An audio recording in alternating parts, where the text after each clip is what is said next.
मैं देवराज इंद्र की पत्नी हूँ, शची। और मैं रंभा। भीतर चलिए ना। देवी लक्ष्मी कब से आपकी प्रतीक्षा कर रही है।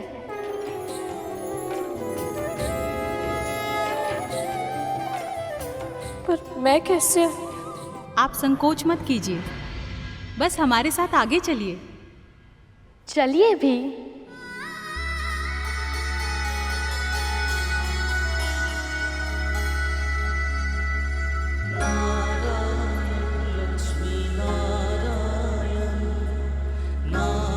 माँ लक्ष्मी के निवास स्थान के दर्शन करने का सौभाग्य मिल रहा है मुझे। ये सब केवल गरुड़ के कारण ही संभव हो पाया है। गुरु दत्तात्रेय का आशीर्वाद फल रहा है, अन्यथा मुझे भागन को माँ लक्ष्मी के दर्शन का लाभ कैसे मिलता।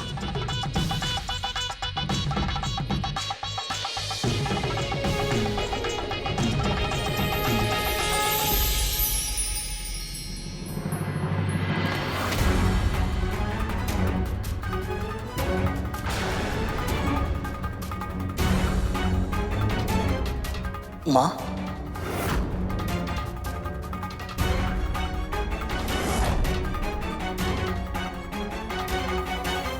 भ्रम हुआ होगा मुझे। 2 पांव पर चलकर 7 लोग पार करना असंभव है ये। और मुझसे पहले पहुंच जाए इस बात का तो प्रश्न ही नहीं उठता। मैं सही कह रही हूं ना गरुड़?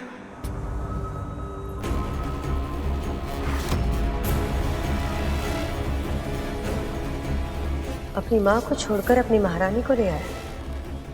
बड़ा स्वामिनी भक्त है तू। क्या हुआ? वैसे तो बहुत बोलता है तू, आज जीभ काट क्यों बन गई तेरी? क्योंकि मेरी माँ ने मुझे संस्कार और शिष्टाचार दोनों सिखाए दीदी। और मुझे आभास है कि मैं किसके द्वार के सामने खड़ा हूँ, मुझे क्या बोलना चाहिए और कितना बोलना चाहिए। चलता हूँ। आज्ञा दीजिए महारानी, वैकुंठ में प्रभु नारायण प्रतीक्षा कर रहे होंगे।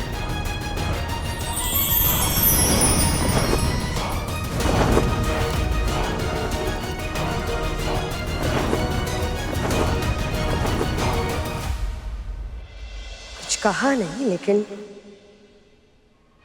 बहुत कुछ बोल गया ये। दोनों माँ और पुत्र एक ही जैसे हैं। वाणी और कर्म से अच्छे सेवक होने का स्वांग रचते हैं और भीतर ही भीतर कोई ना कोई षड्यंत्र रचते रहते हैं।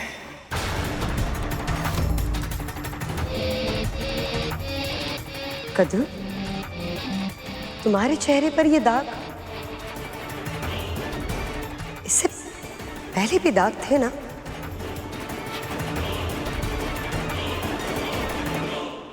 कितना अंतर है इन दोनों में।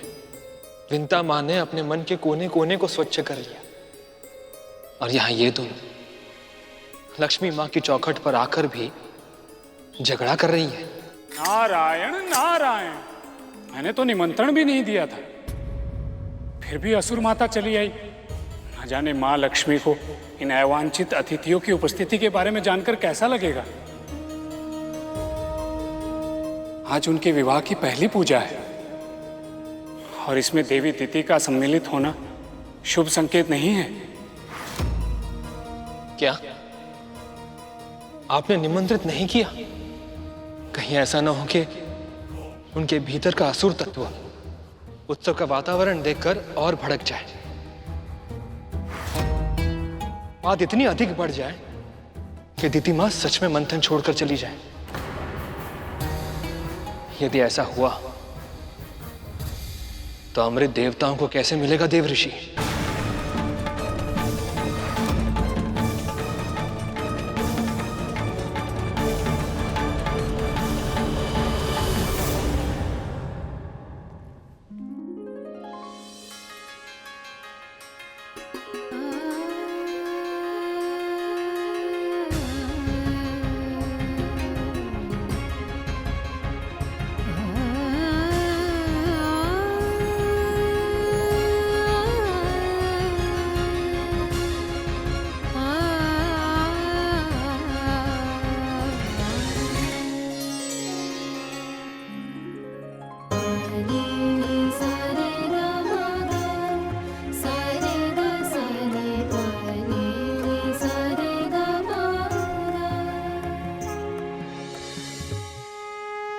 ये देखिए, ये बहुत अच्छा है ना?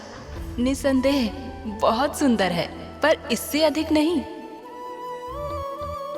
हाँ, ये तो बहुत अच्छा है, पर सखी लक्ष्मी पर ये बहुत जचेगा। ये उत्तम लगेगा इन पर, इसमें कोई संदेह नहीं है।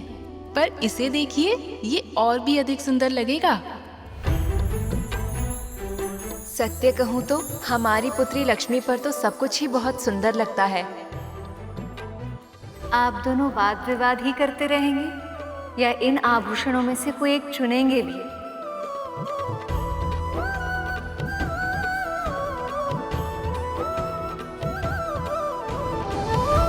विंता,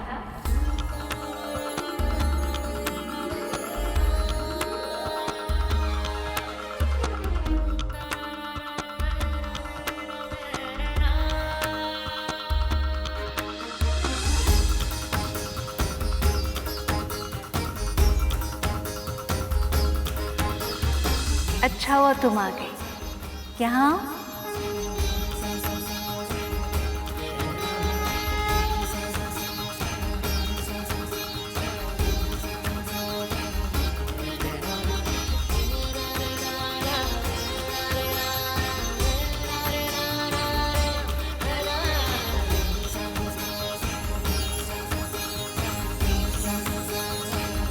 विंता, तुम बताओ ना, इनमें से कौन सा आभूषण पहनूं मैं?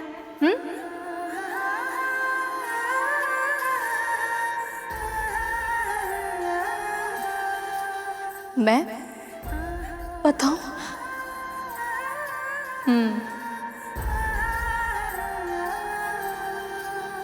विवाह में आई हूं, कार्य तो करने पड़ेंगे।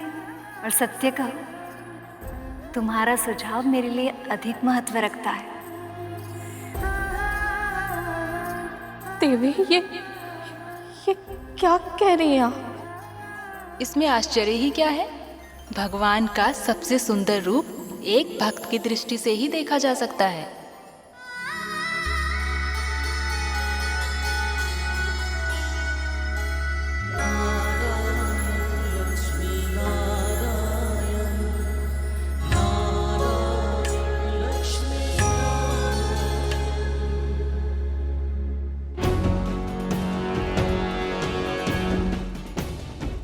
यहाँ कोई चहल पहल क्यों नहीं दिखाई दे रही है? मैं आ चुकी हूँ यहाँ पे और मेरे स्वागत के लिए कोई नहीं है।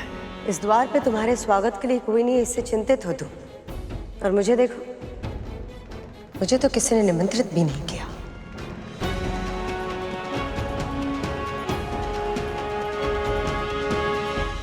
और फिर भी तुम यहाँ चली गई। कद्रू, अगर प्रश्न तुम्हारे पुत्रों की सुरक्षा का होता तो तुम भी यही करती। ये सत्य है कि मंथन के कारण देवताओं के साथ संधि हुई है हमारी, पर अभी भी संदेह समाप्त नहीं हुआ मेरा। ये सब मेरे पुत्रों के साथ षड्यंत्र करे, ये होते हुए नहीं देख सकती मैं। और वैसे भी अब जब मैं आ गई हूं तो इन सबको स्वागत सत्कार करना ही पड़ेगा मेरा। और स्वागत सत्कार है क्या कदम, मेरा महत्व इतना अधिक है कि आज अखंड ज्योत की रीत में देवी लक्ष्मी वही दिया जलाएंगी जो मैं भेंट करूंगी, क्योंकि मेरा दिया सबसे सुंदर है।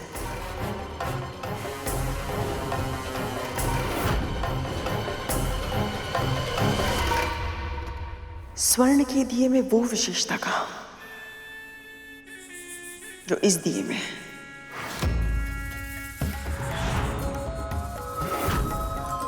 देख लेना तुम,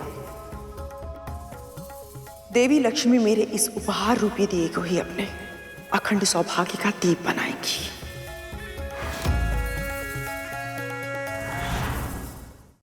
मुझे तो अब तक विश्वास नहीं हो रहा कि मैं आप सबके बीच हूँ।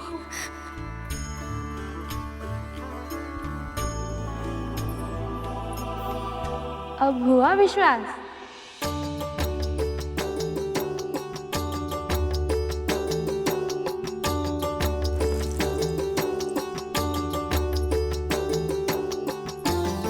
बड़े मूल्यवान आंसू हैं ये, इन्हें संभाल कर रखे। यदि गवा दिए तो फिर विदाई के समय कहाँ से लाओगी?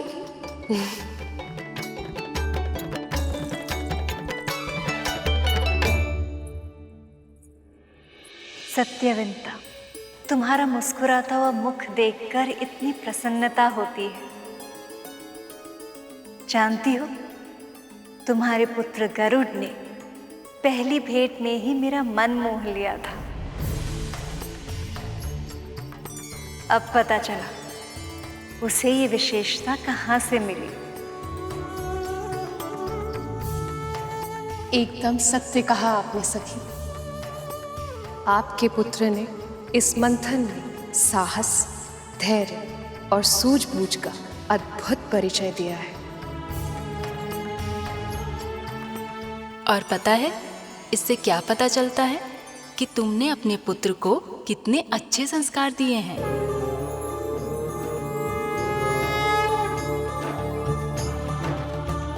मैं कैसे कुछ दे सकती हूँ?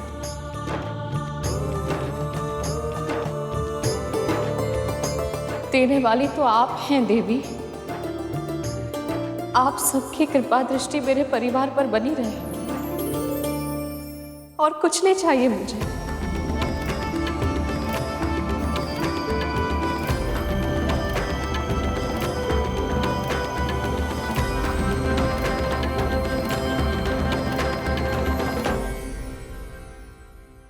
सदैव सुखी रहो।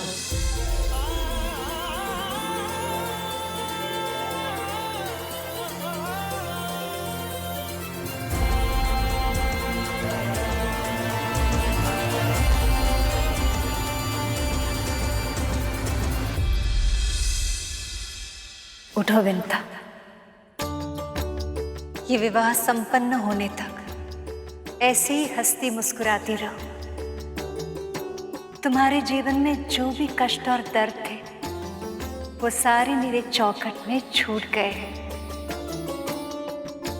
ये मेरा मायका है, इसका मतलब ये हुआ कि ये तुम्हारे माँ का भी घर है। अब यहाँ खुशी के छाव में प्रसन्नता से रहो, स्वतंत्र होकर जियो।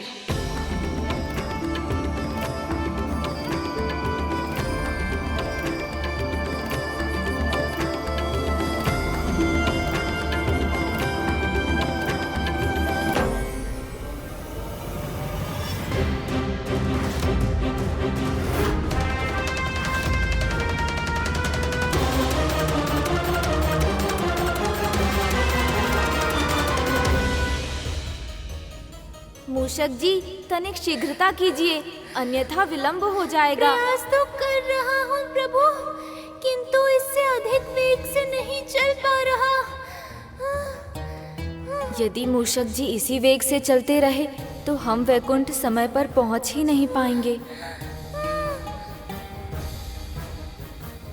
ये विंता मुझसे पहले कैसे पहुंच गई यहाँ? तुम्हें क्या लगता था कद्रू?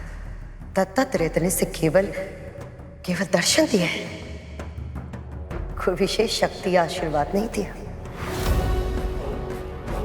इसका पुत्र तो पहले से ही शक्तिशाली था, पर अब देखो किन लोगों के साथ बैठकर हंसी ठिठोले कर रही है ये।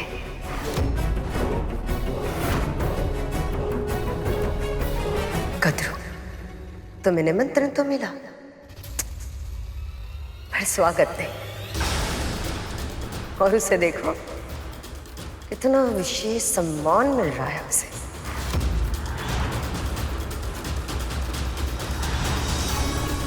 मुझे एक बात समझ में नहीं आती, यहाँ पर महारानी कौन है और दासी कौन?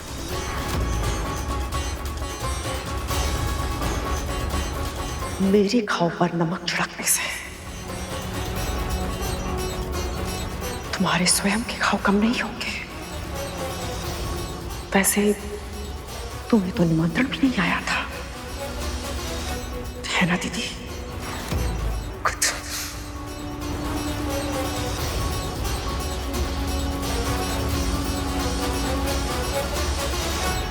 देवी,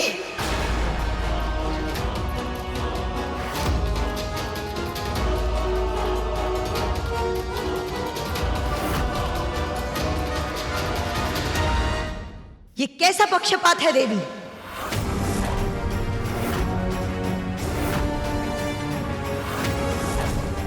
ये क्या कह रही हैं आप? जो भी मन में है विस्तार से कहिए।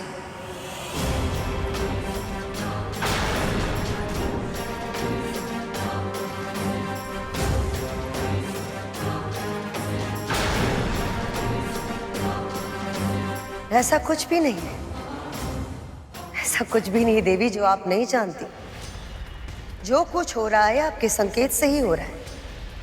पर यदि फिर भी आप मुझसे कहलवाना चाहती हैं तो ठीक है, मैं यहां सबके सामने कह देती हूं। देवी लक्ष्मी और विष्णु ने संधि के नियम तोड़े हैं।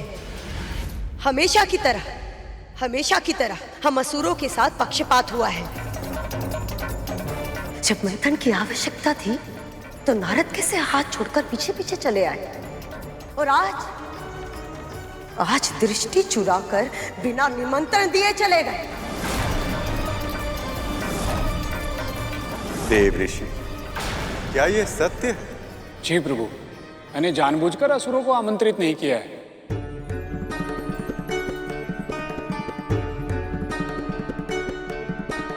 परंतु आपने ऐसा क्यों किया मुनिवर? अब व्यर्थ में ही उन्हें द्वेषपूर्ण बातें करने का अवसर मिल जाएगा।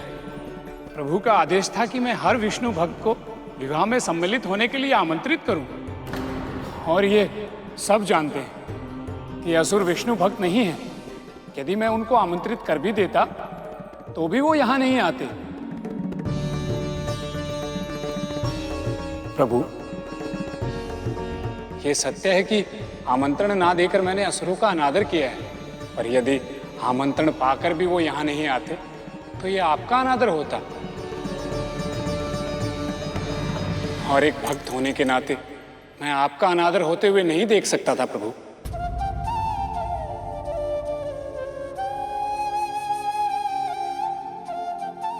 आपके तर्क काटे हैं देव ऋषि,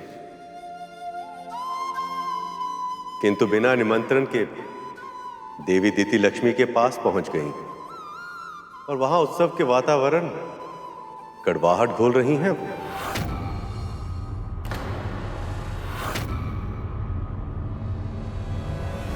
देवर्षि ने भले ही आपको निमंत्रित न किया, यह अभाव भी आपको यहाँ आने से नहीं रोक पाया। जिसे जहां होना होता है वो वहां पहुंच जाता है, फिर चाहे कोई कितना भी प्रयास क्यों ना करे, वो उसे रोक नहीं पाता। मैं बस इतना जानना चाहती हूँ कि स्वर्ग के राजा बलि और उनकी माँ को छोड़कर एक दासी को इतना महत्व क्यों दिया जा रहा है? ऐसा क्या किया इसने जो ये इतने सम्मान के योग्य बन गई?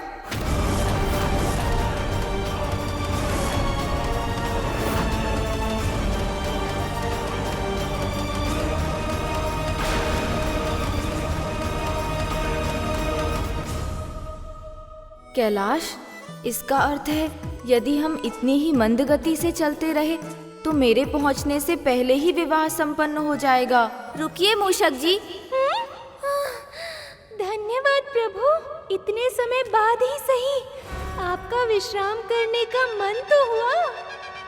विश्राम नहीं, परिवर्तन करना है मुझे। परिवर्तन प्रभु? हाँ, योजना में परिवर्तन। आप मेरे हाथ पर चढ़ जाइए, मैं चल कर जाऊंगा। प्रभु, ये क्या कह रहे हैं आप? मैं आपका वाहन हूँ।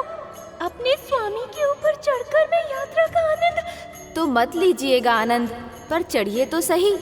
पर मैं कैसे? आप ऐसा क्यों कह रहे हैं प्रभु? क्योंकि मेरे मन में क्रूरता नहीं है और आपके पाँवों में गति। आपकी बात मानी तो विवाह का आनंद लेने से चूक जाऊंगा।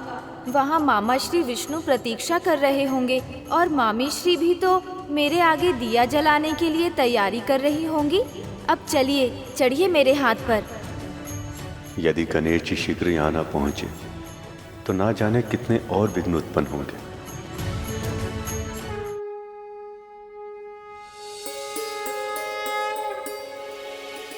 चिंतित ना हो सका, वहां देवी लक्ष्मी के संग पार्वती भी हैं। वो संभाल लेंगे।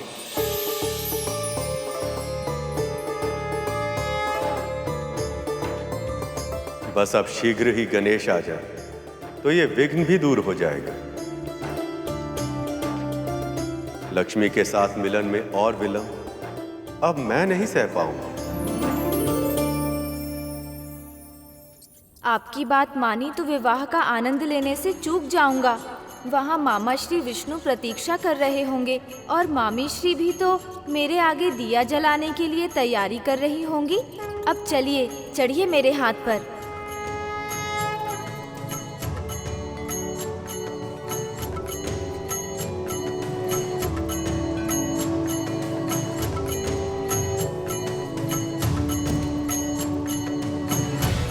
यदि मैं समय पर नहीं पहुंचा तो विवाह में कोई विघ्न भी आ सकता है, पर मैं ऐसा नहीं होने दे सकता। मुझे समय पर पहुंचना ही होगा, चाहे कुछ भी क्यों ना हो जाए।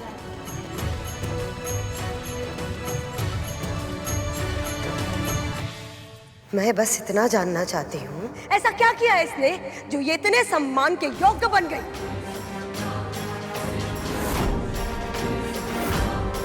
मेरे मन में भी यही प्रश्न घुमड़ रहा था। अच्छा हुआ दीदी ने पूछ लिया। कितनी संकुचित सोच है आपकी। विवाह जैसे पवित्र अवसर पर, देवी लक्ष्मी के निवास स्थान पर आप विंता को एक दासी के रूप में देख रही हैं।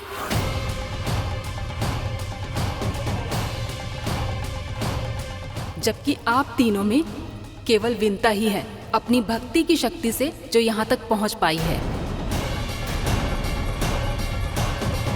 और आपको तो ये बात पता है देवी दीदी कि शास्त्रों में भक्त का स्थान भगवान से बड़ा होता है।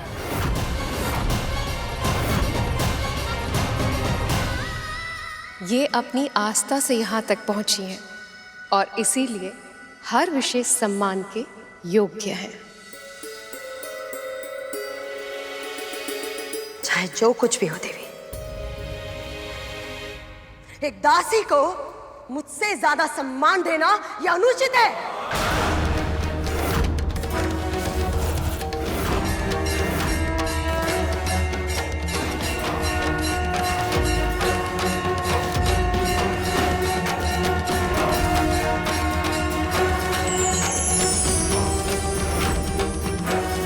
देवी पार्वती का शक्ति रूप, मुझे इस विंता की वजह से और कोई संकट नहीं मोड़ देना है। महारानी, हम सब में चाहे जो भी समस्या हो, ये अवसर हम सब की समस्याओं से कहीं अधिक बड़ा है। इसलिए हमें अपने वाद विवाद को परे रखकर इस समय केवल इस विवाह में अपना ध्यान केंद्रित करना चाहिए। सहस्रों वर्षों में एक बार आता है ऐसा अवसर। विंता सही कह रही है। ये समय वाद विवाद में पड़ने का नहीं है। ये तो विवाह की प्रसन्नता को मनाने का समय है। हर्षोल्लास के इस वातावरण में खो जाने का समय है।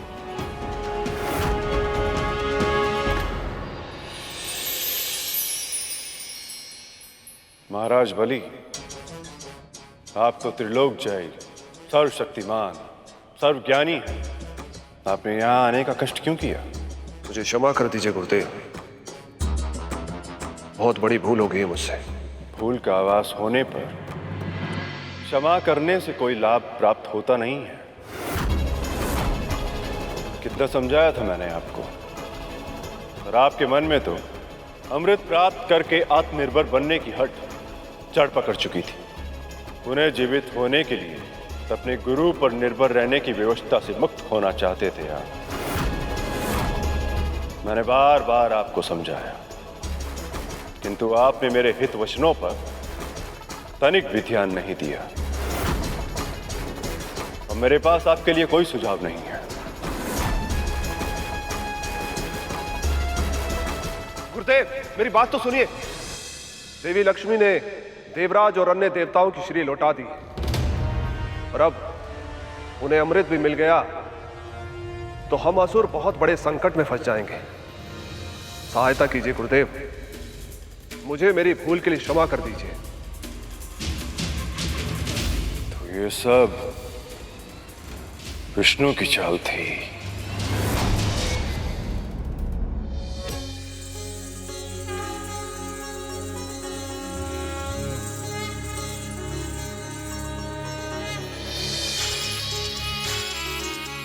ये सारे दिए कितने सुंदर हैं, रंग बिरंगी और रत्नों से जड़ित।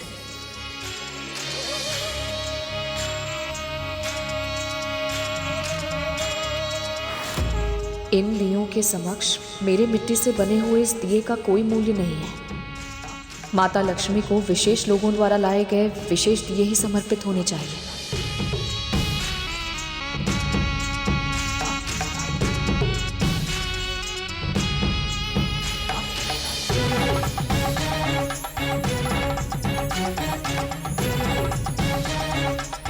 जब तक सबके दिए यहाँ नहीं होंगे, मेरे लिए दिए का चुनाव करना असंभव है। पर यहाँ तो सबके दिए पहले से ही रखे हुए हैं सखी। पर एक दिया ऐसा है जिसे यहाँ होना चाहिए, पर है नहीं।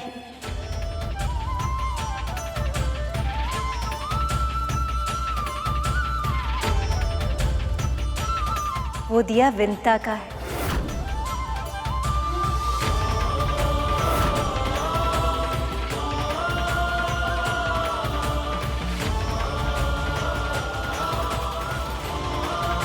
नहीं नहीं माँ, मेरा दिया इतना सुंदर नहीं है। विंता, यहाँ आओ। अरे आओ।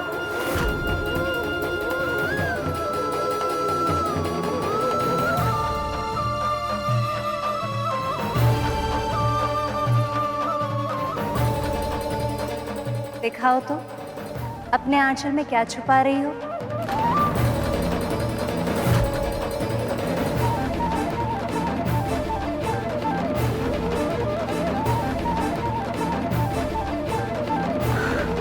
दिखाओ।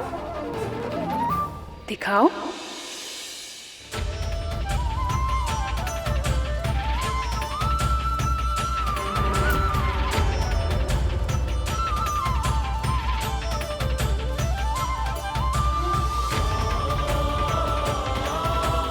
मिट्टी का दिया। हमारे स्वर्ण और मणि जड़ित दिए के सामने इसका क्या महत्व है? कितना सुंदर दिया है ये। इसमें गणेश की मूर्ति भी है। अरे हाँ, ये तो और भी अच्छा है।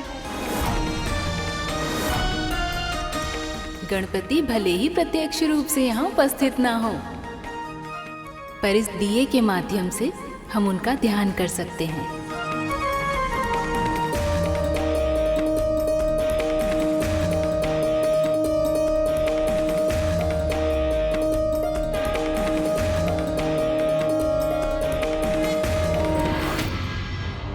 अपनी शक्ति लक्ष्मी को वापस प्राप्त करने के लिए उन्होंने आप सभी का उपयोग किया है। हाँ गुरुदेव, और अब उन दोनों के विवाह के लिए क्षीर सागर के मंथन को भी रोक दिया है। माया और छल विष्णु की कार्य पद्धति के अभिन्न अंग है। मैं जानता था और मैंने आपको चेतावनी भी दी थी, किंतु आपने अपने गुरु के ज्ञान का लाभ उठाना उचित नहीं समझा। आपने स्वयं अपने दुर्भाग्य को आमंत्रित किया है। कब होगी?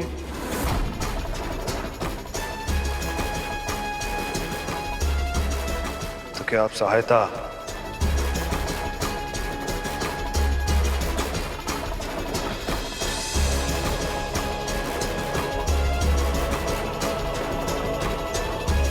गुरुदेव ने सच में हमारा साथ छोड़ दिया।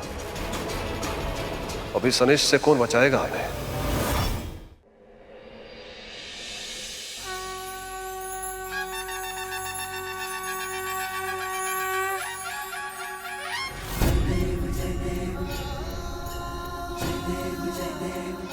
हे गणपति, इस बार जब मुझे नारायण मिले तो वो मुझसे कभी दूर न जाए। हम एक साथ सदैव सुखमय जीवन बिताएं।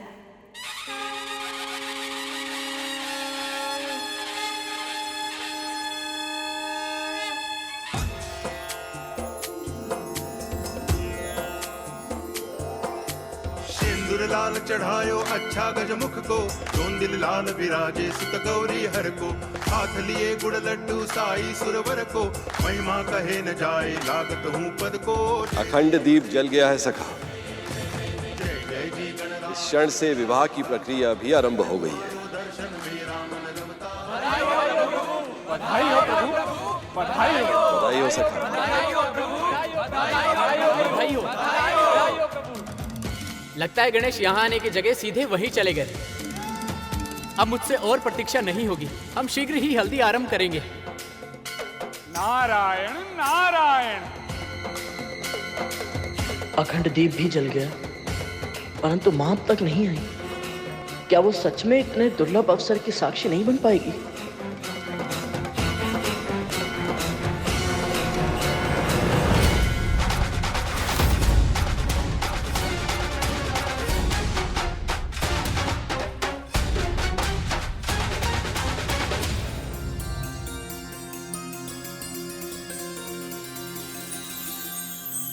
अरुण भैया,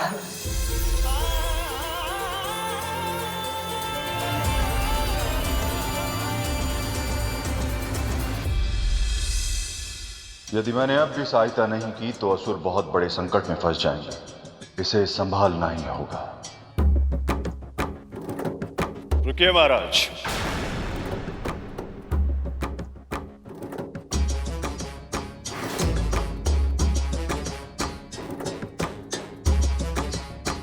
शिष्य भले ही अपना कर्तव्य छोड़ दे, किंतु एक गुरु होने के नाते मैं अपना धर्म नहीं छोड़ सकता।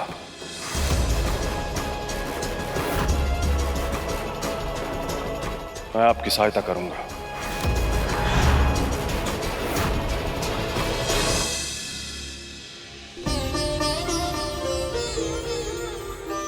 गरुड़ मेरे भाई, तो जानता है आज मैं बहुत प्रसन्न हूं। अब अपने परिवार के साथ कुछ आनंद के पल बिता पाऊंगा मैं। ये कल्पना ही मेरे रोम रोम को पुलकित कर रही है गरुड़।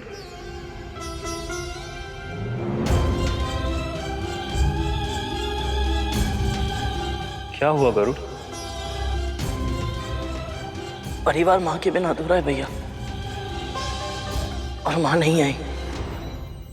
ये तो उससे किसने कहा? मां तो लक्ष्मी मां के साथ है गरुड़।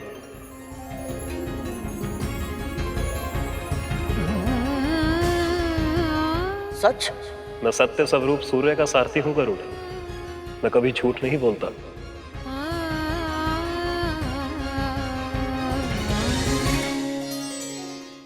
मामीश्री ने मेरे स्थान पर मेरी प्रतिमा के आगे दिया जलाकर विवाह के विधि विधान का औपचारिक आरंभ कर दिया है, पर मुझे स्वयं भी वहां शीघ्र ही पहुंचना होगा।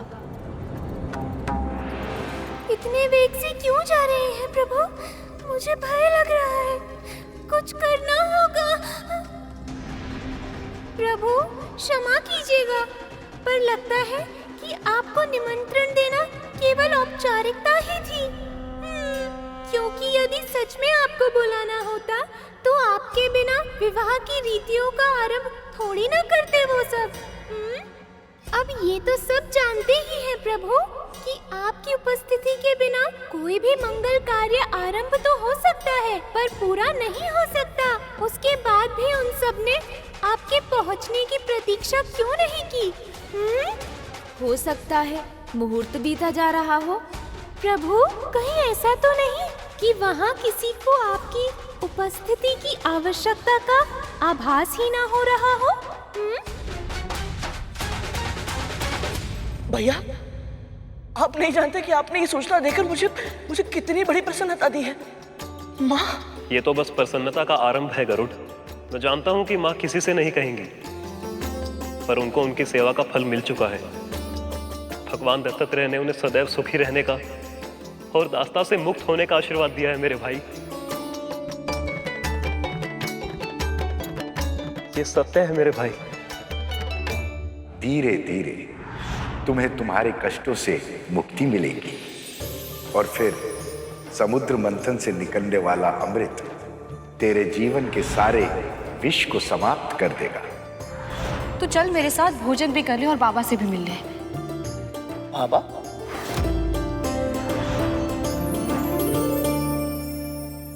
मैं बहुत दुर्भाग्यशाली हूँ भैया। मुझे भगवान दत्तात्रेय से मिलने का अवसर प्राप्त हुआ था और मैंने अपनी अज्ञानता में उसे खवा दिया। तो चिंता मत कर गरुड़, सही समय आने पर तुझे उनके दर्शन अवश्य होंगे।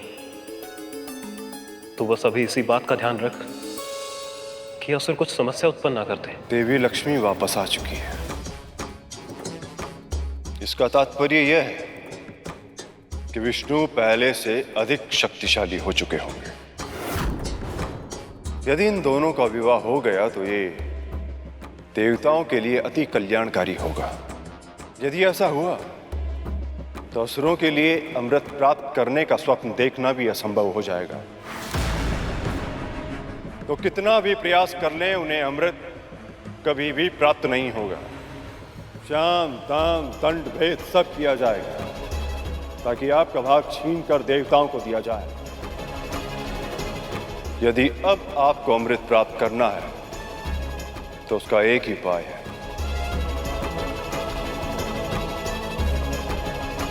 कर पाएंगे? कौन सा उपाय गुरुदेव? इस समय जब सभी का ध्यान विवाह पर केंद्रित है, आप सभी असुरों को मिलकर क्षीर सागर का मंथन करके उसमें से अमृत निकालना होगा।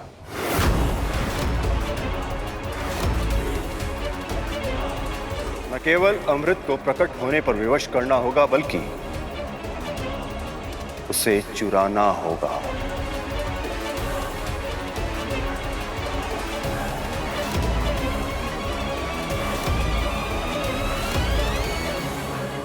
अब तक इस मंथन का उद्देश्य मेरे लिए प्रभु विष्णु और माता लक्ष्मी का मिलन ही था भैया, परंतु ये जानने के बाद कि इस मंथन से निकलने वाला अमृत माँ की मुक्ति से जुड़ा है, मैं इसे प्राप्त करने की मार्ग में कोई रुकावट नहीं आने दूंगा। एक बार हम गुरुदेव की आज्ञा का पालन ना करके पाप कर चुके हैं, पर ऐसी मूर्खता और फिर नहीं करेंगे। आपके वचन को ब्रह्म वाक्य मानकर उसका पालन करेंगे हम असुर।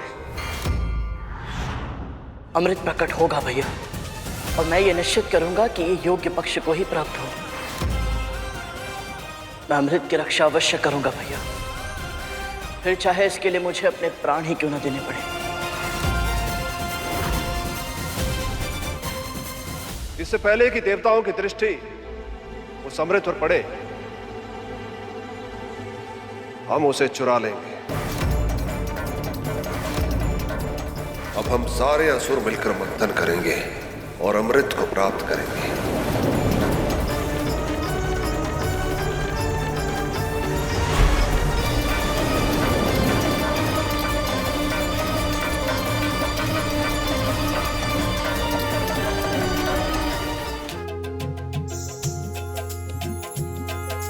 उमंगों की घटा छाई, खुशियों की छटाई,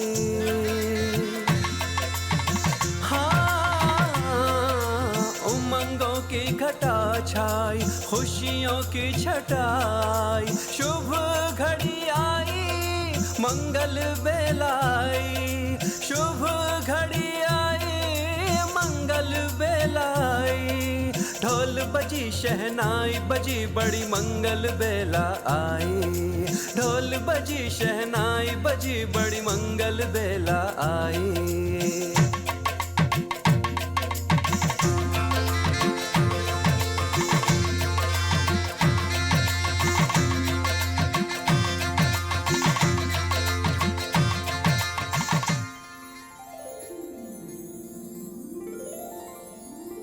वायु, ये हल्दी की रीति कब आरंभ होगी?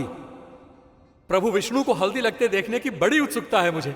मामा जी, हल्दी रेत निभाने का कार्य तो सदा स्त्रियां करती आ रही हैं और सभी देवियां तो मामी जी के पक्ष में चली गई। अब आपके लिए हल्दी पीसेगा कौन और लाएगा कौन? कार्तिकेय, ये दायित्व भी वही देवियां निभाएंगी जिन्होंने महादेव को वर बनाया था। बहुत ही अच्छा विचार है सखा। परंतु प्रभु वो कौन है?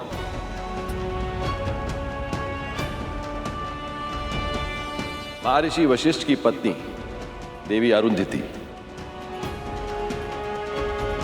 और महर्षि अत्रि की अर्धांगिनी देवी अनुसुईया। इस कार्य के लिए उन दोनों से उत्तम और कोई है ही नहीं। तो फिर विलंब किस बात का? मैं शीघ्र जाके उन्हें ले आता हूं। नारायण नारायण, उसकी आवश्यकता नहीं पड़ेगी गरुड़। सभी महान तपस्वी स्त्री पुरुष एक विशेष स्तर की सिद्धि प्राप्त करने के पश्चात इस योग्य बन जाते हैं कि यदि शुद्ध हृदय से उनका आह्वान किया जाए तो वो अपनी इच्छा अनुसार पूरी सृष्टि में कहीं भी आवागमन कर सकते हैं। हाँ, ये संभव है। आपने सत्य कहा मुनिवर। हे महाविदुषी, परम सिद्ध देवी अरुंधति, हे महान ज्ञानवान देवी अनुसूया, मैं विष्णु आप दोनों का आह्वान करता हूं। कृपया दर्शन देख के हमें कृतार्थ कर।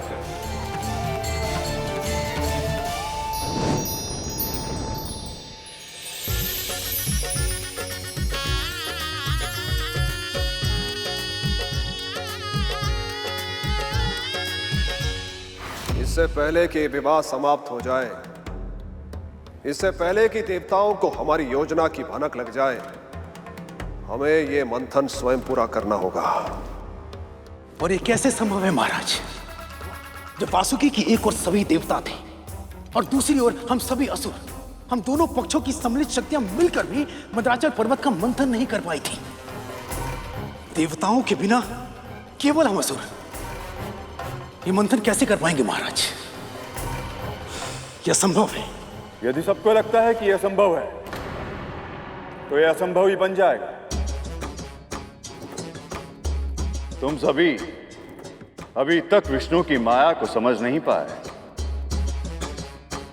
उन्होंने जानबूझकर मंथन के कार्य को अधिक कठिन बनाकर प्रस्तुत किया ताकि तुम सबका आत्मविश्वास टूटे। तुम हतोत्साहित हो। स्वयं विचार करो, यदि यह सत्य न होता तो क्या संभव था?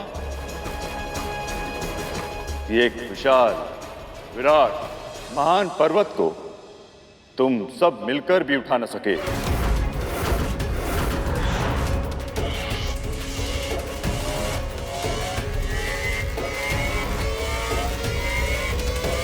उसे एक अकेला पक्षी उठा ले।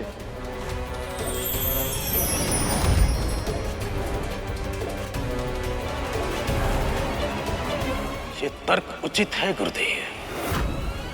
इसका अर्थ ये है कि विष्णु आरंभ से ही हमारे साथ छल करता आ रहा है। धन्यवाद देवी, आप दोनों का वैकुंठ में स्वागत है। विवाह की बहुत बहुत बधाई प्रभु। क्या आप दोनों देवी परंपरा की हल्दी मुझे लगाकर इस विवाह को अपना आशीर्वाद देना चाहेंगी? आपको हल्दी लगाने का अवसर हमें मिल रहा है, इससे बड़ा सौभाग्य हमारे लिए और क्या होगा प्रभु। आपने हमें ये गौरव दिया, इसीलिए आप सभी का बहुत बहुत धन्यवाद।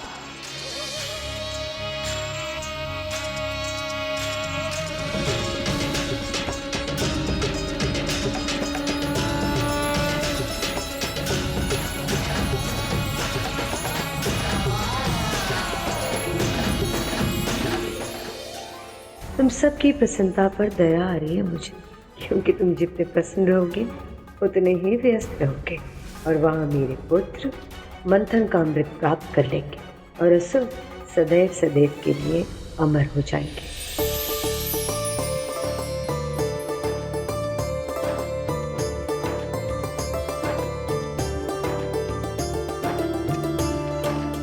माँ, आप दोनों क्यों कष्ट कर रही हैं? मुझे आदेश दीजिए, मैं करता हूँ। विवाह की हल्दी तो माँ ही पीसती है पुत्र, शगुन होता है ये। सच में? लगता है तुमने अब तक कोई विवाह नहीं देखा। हाँ माँ, मन तो बहुत है, परंतु क्या करूं, अरुण भैया मानते ही नहीं। पर गरुड़, मुझसे बड़े तो शेषनाग भैया हैं, इसीलिए विवाह पर हमसे पहले अधिकार भी इनका है और कर्तव्य भी। क्यों शेष भैया? अरे बात तो प्रभु के हल्दी से आरंभ हुई थी, मेरे विवाह तक कहां पहुंच गए? अनूठा बंधन है ये विवाह। यदि अपने साथी से प्रेम हो तो ये बंधन मुक्त आकाश सा विशाल विस्तृत लगता है।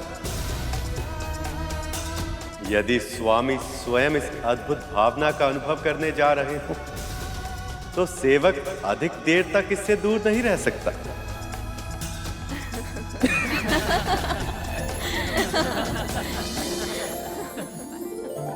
आने दो विंता माँ को, उनको सब बताऊंगा कैसे परेशान करते हो तुम दोनों मुझे।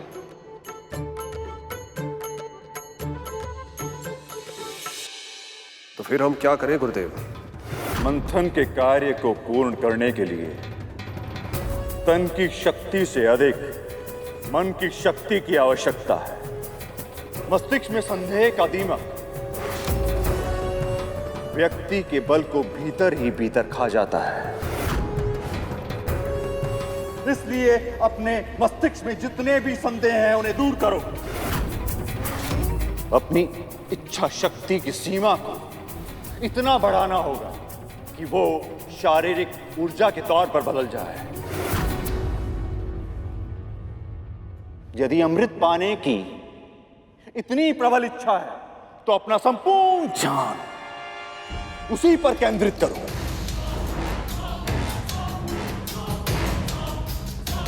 फिर जो चाहोगे अवश्य प्राप्त होगा। उत्तम उत्तम सुझाव है गुरुदेव। हाँ गुरुदेव, अब हम ऐसा ही करेंगे। हाँ, अब हम यही करेंगे गुरुदेव। परंतु एक बात का ध्यान रखना, इंद्र या अन्य किसी देवता को इस योजना की भनक तक न लगने पाए। नहीं लगेगी गुरुदेव, क्योंकि वो सब उस विष्णु के विवाह में व्यस्त जो है।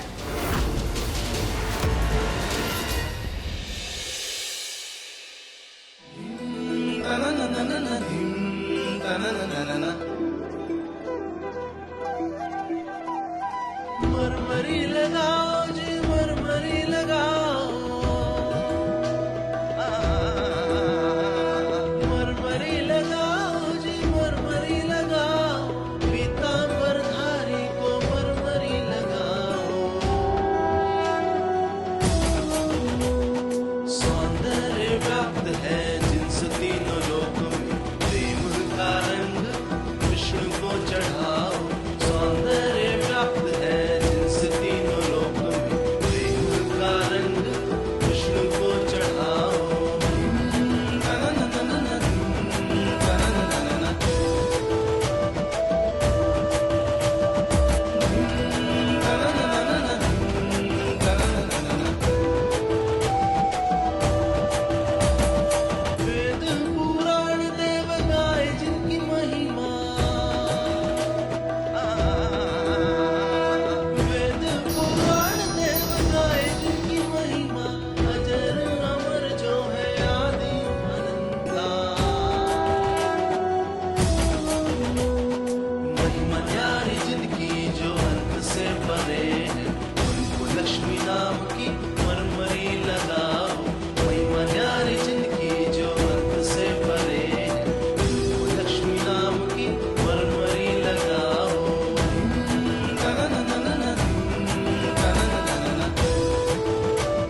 कार्तिक, आपने ये क्या कर दिया? स्वयं प्रभु से हट खेली।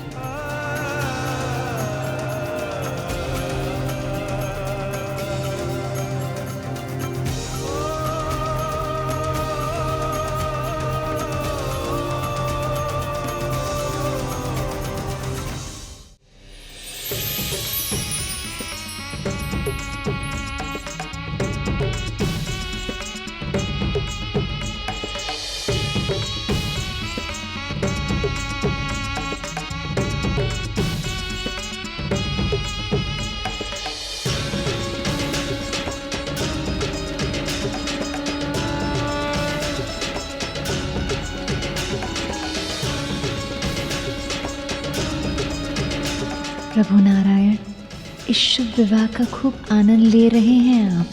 अब जल्द आपकी लगाई हल्दी भिजवाइए। आपके रंग में रंगने के लिए उत्सुक हूँ मैं।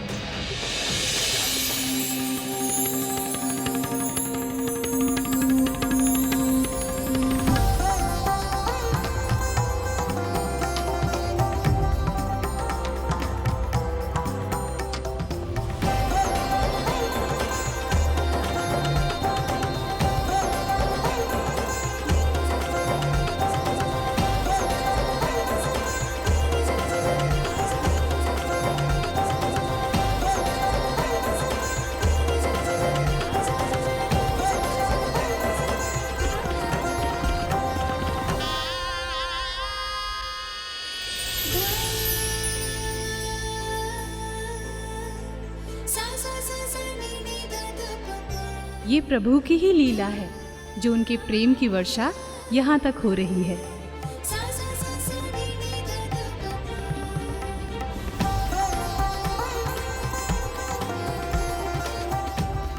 धन्यवाद हरि इस प्रेम वर्षा के लिए। अब बस शीघ्र ये विरह का अंत हो जाए ताकि लक्ष्मी नारायण पुनः एक हो सके।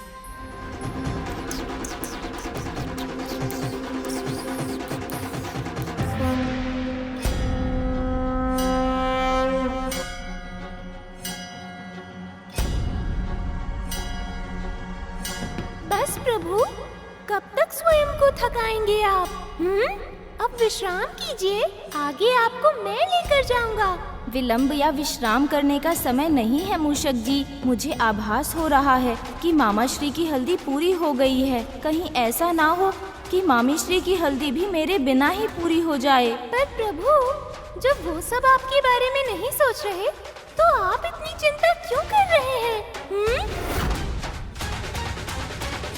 क्योंकि वो मेरे मामा मामी श्री हैं मूषक जी। सृष्टि के कल्याण के लिए इतने समय तक एक दूसरे से दूर रहे हैं वो, और अब जब उनके मिलने का समय आया है तो मैं नहीं चाहता कि वहाँ मेरी अनुपस्थिति के कारण कोई अनहोनी हो जाए।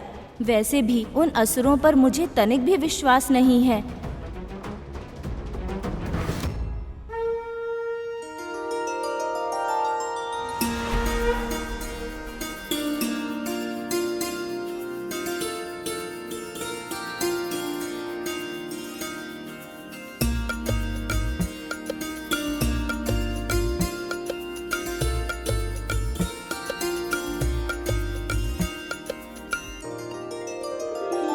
विराट पुरुष सर्वशक्तिमान, है विराट पुरुष सर्वशक्तिमान, है जनार्दन विष्णु महान, है जनार्दन विष्णु महान। आपको मेरा प्रणाम, आपको मेरा प्रणाम, बारंबार विनीत प्रणाम।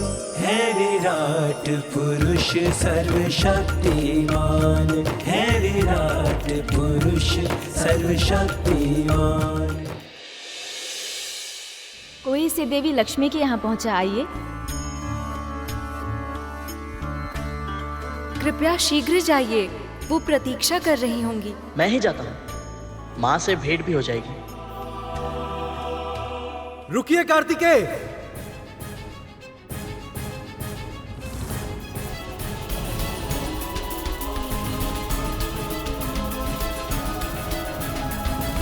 आप कैलाश से लंबी यात्रा करके आए हैं, थक गए होंगे, इसलिए इसे मैं लेकर जाऊंगा। आपकी बातों के फेर में मैं नहीं आऊंगा देवराज, इसे तो मैं ही लेकर जाऊंगा। क्षमा कीजिए, पर इस अवसर का सदुपयोग तो मैं ही करूंगा कार्तिकेय। आपको ऐसा क्यों लगता है कि इस अवसर को मैं जाने दूंगा?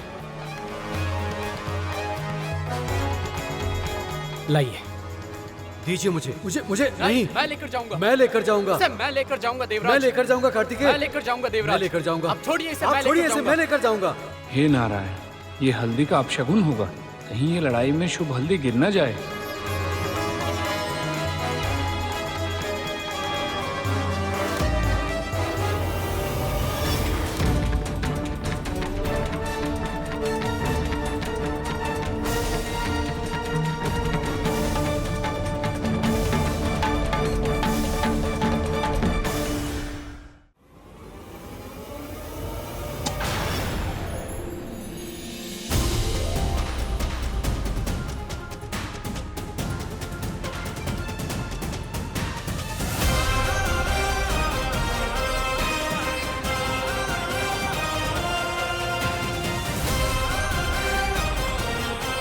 नारायण नारायण। गरुड़, इस हल्दी को तुम लेकर जाओ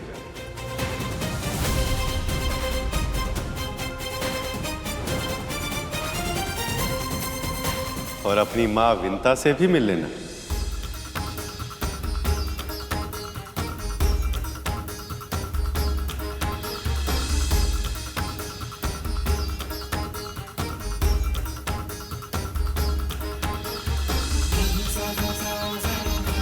जो आज्ञा प्रभु।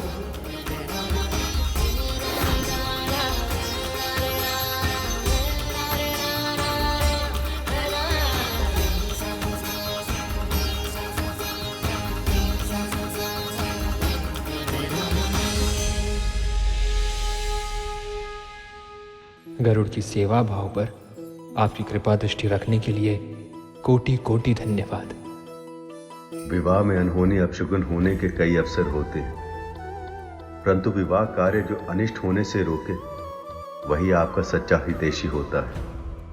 तुम्हारा भ्राता एक सच्चा भक्त साबित हो रहा है श्रेष्ठ।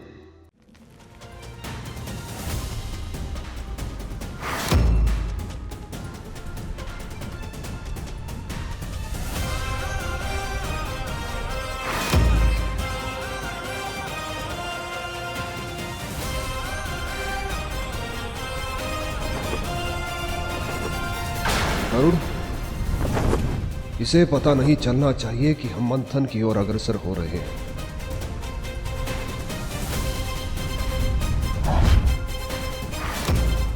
ऐसा क्यों लगा जैसे कोई था यहाँ? नहीं, कुछ अधिक ही सोच रहा हूं मैं।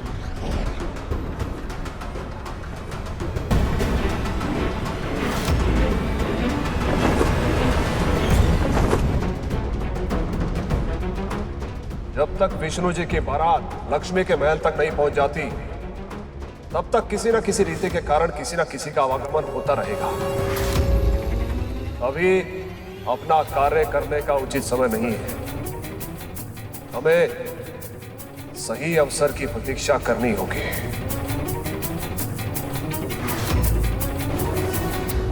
मूषक जी, शीघ्रता कीजिए, मुझे विवाह में होने वाली अटखेलियों और भोजन का आनंद उठाना है। प्रभु, आप तो बिना कारण ही इतने उत्साहित हो रहे हैं। वहाँ किसी को आपकी अनुपस्थिति का आभास भी नहीं है। नहीं मूषक जी, मेरे मामा श्री का विवाह है, ऐसे कैसे मुझे भूल सकते हैं। वहाँ सभी विधियाँ पूर्ण होती जा रही हैं, किंतु अभी तक किसी ने आपका आवाहन नहीं किया।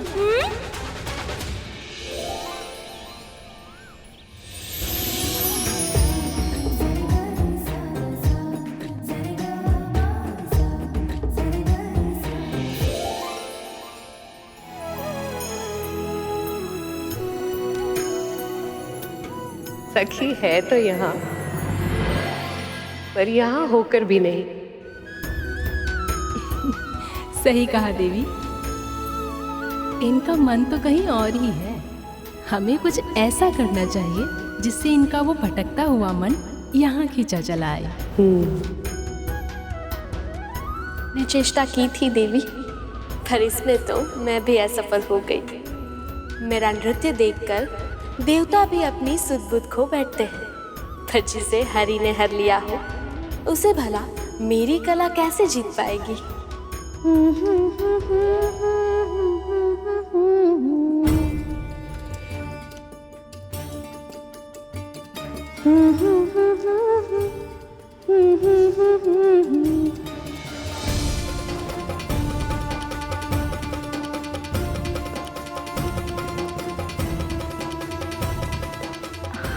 विंता, क्या हुआ? गाओ ना। मैं कैसे गाऊं? देवी, आप गंधर्व और अप्सराओं को छोड़कर इस दासी का गीत सुनेंगे?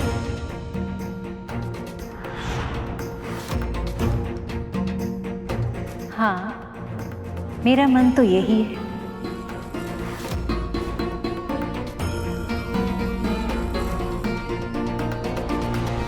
विंता, गाओ ना।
अब शीघ्र ही हमारे मिलन की शुभ घड़ी आएगी देवी। मैं भी उस घड़ी की प्रतीक्षा में हूँ हरि।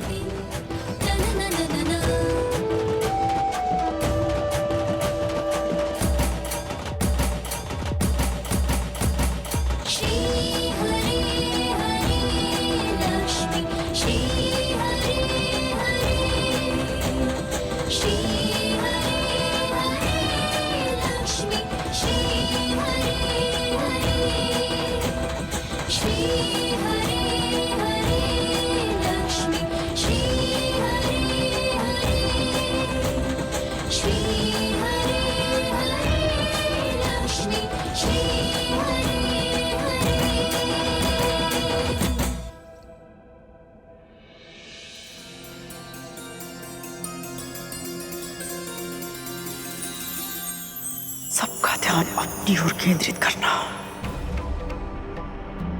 बहुत अच्छे से जानती है ये विंता।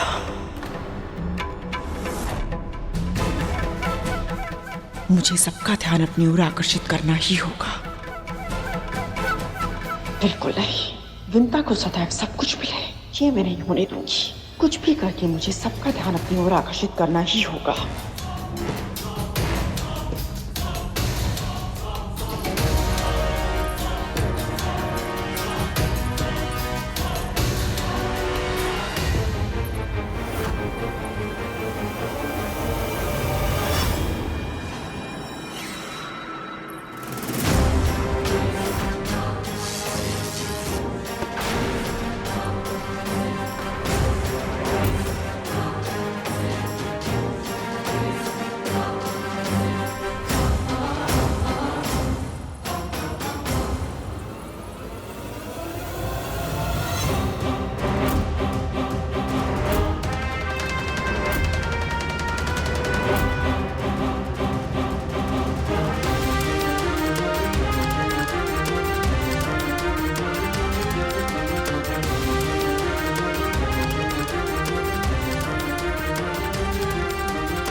न जाने अचानक ऐसा आभास क्यों हो रहा है, जैसे गरुड़ के मेरे पास आने पर होता है।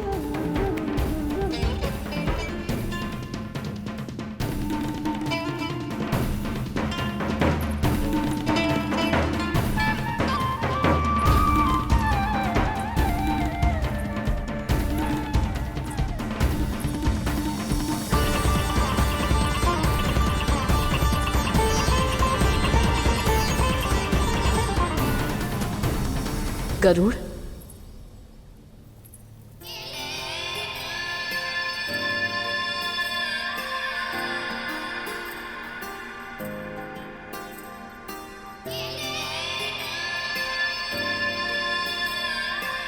मैं भी पुत्र प्रेम में अधीर हो जाती हूँ।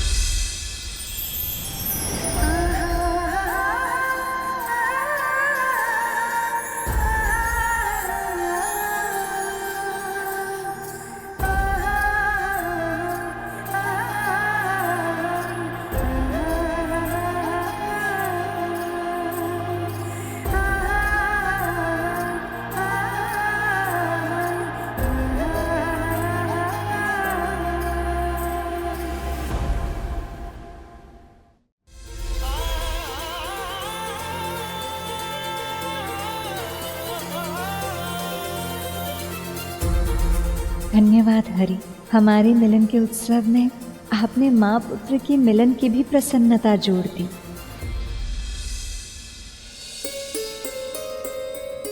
भक्तों की प्रसन्नता में ही हमारी प्रसन्नता है, और गरुड़ जैसे कर्तव्यनिष्ठ भक्त की चिंता करना मेरा धर्म है।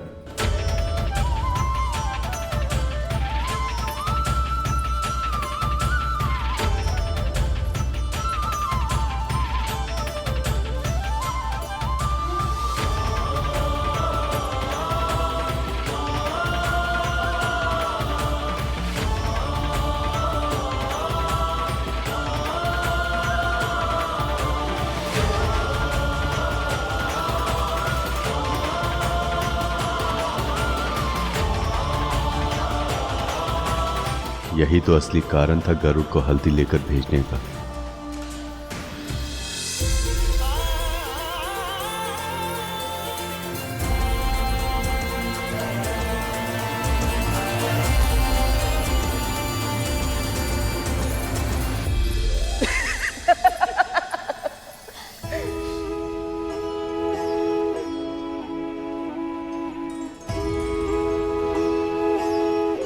माँ, आप बहुत बदली हुई लग रही है माँ। आज से पहले मैंने आपको इतना प्रसन्न, इतना मुक्त कभी नहीं देखा। सच में माँ, पहले आपकी हंसी में भी एक झिझक हुआ करती थी, एक अनजाना सा भय सदैव आपके आसपास रहता था, परंतु आज आपके मन का उल्लास आपकी आंखों में दिखाई दे रहा है माँ। ये सब तेरे कारण हुआ है गरुड़। यदि तूने विवश नहीं किया होता तो मैं यहाँ आने की कल्पना भी नहीं कर पाती। नहीं माँ, ये आपकी पूजा और आपकी साधना का फल है। मैं इस श्रेय के योग्य नहीं। तूने क्या किया है तुझे अनुमान भी नहीं है पुत्र। तुझे पता है यहाँ सब मुझे गरुड़ की माँ कहकर पुकारते हैं। माता पिता के जीवन में जब एक क्षण आ जाए तो उससे अधिक प्रसन्नता की बात और कोई नहीं हो सकती। यह तो आपका और पिताजी का आशीर्वाद है माँ। केवल वही नहीं गरुड़, नारायण की कृपा के बिना ये सब कभी संभव नहीं हो पाता। बस बस, तुम दोनों माँ पुत्र यहाँ खड़े खड़े बातें ही करते रहोगे। प्रतीक्षा कर रही हैं देवी लक्ष्मी।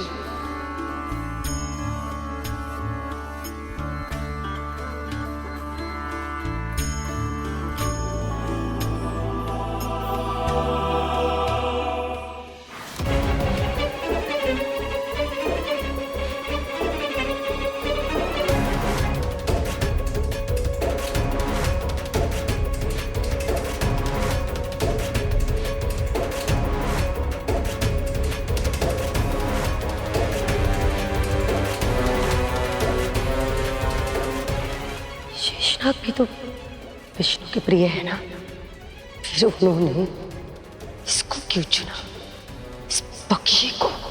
विष्णु जी की झूठी हल्दी लक्ष्मी जी तक पहुंचाने के लिए। जैसा पुत्र है वैसी ही माँ है। पहले इसके पुत्र ने वैकुंठ में मेरे पुत्र का अधिकार छीना, और अभी एक दासी होकर भी मेरे भाग का माथा छीन रही है।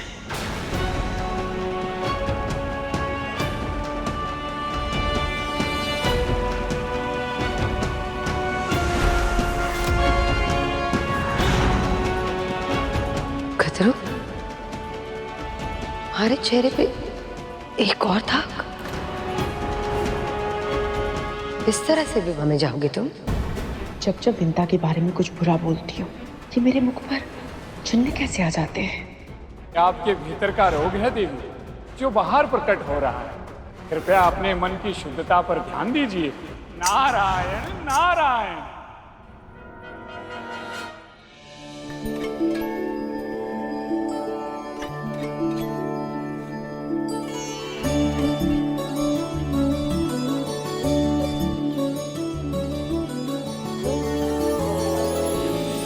ये लीजिए माँ, विवाह की हल्दी।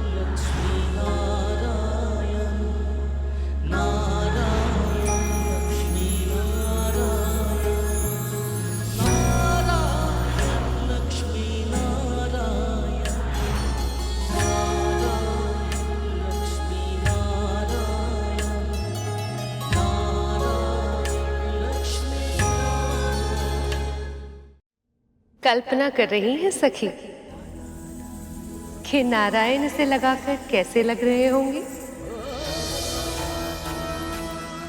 कल्पना करने की क्या आवश्यकता है जब उनके दूत यहीं पर हैं? गरुड़, वर्णन करो पुत्र।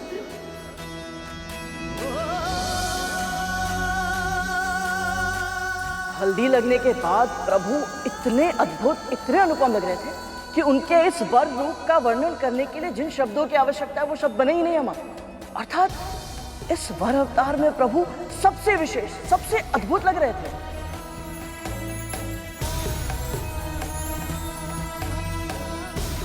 तुम्हारे यहाँ आने का एक बहुत बड़ा लाभ हुआ है गरुड़। देवी लक्ष्मी के मुख पर मुस्कुराहट तो आई।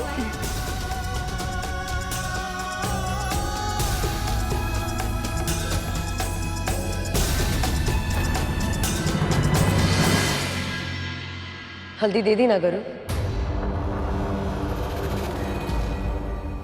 अब जाओ।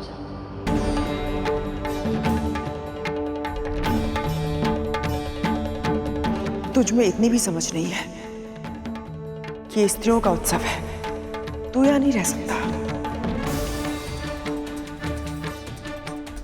परंतु महारानी, मैंने प्रभु को इस रूप में देखा है, तो मुझे माता लक्ष्मी को भी इस रूप में देखना है।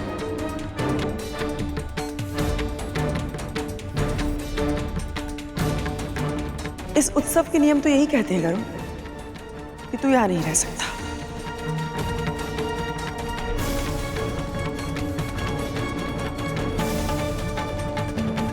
क्यों विंता, कुछ अनुचित कहा मैंने?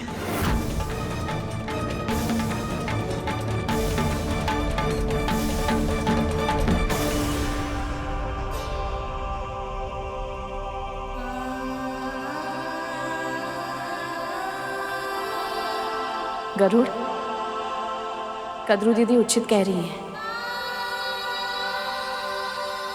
स्त्रियों के उत्सव में पुरुषों की उपस्थिति संभव नहीं है। ना तो अपनी माँ के साथ समय बिता पाया और ना ही माता लक्ष्मी के सानिध्य का अनुभव कर पाया। ऐसे ही जाना पड़ रहा है। यहाँ केवल स्त्रियां और छोटे बालक ही उपस्थित रह सकते हैं। तो आपका अर्थ ये है माँ कि छोटे बालकों को यहाँ रहने की आज्ञा मिल सकती है? अवश्य मिल सकती है, पर तू छोटा कहाँ है? बड़ा हो गया है तू। चल जा यहाँ से। मैं जानती हूँ गरुड़, तेरा कितना मन था माता लक्ष्मी की हल्दी देखने का, किंतु विवाह के भी कुछ नियम होते हैं।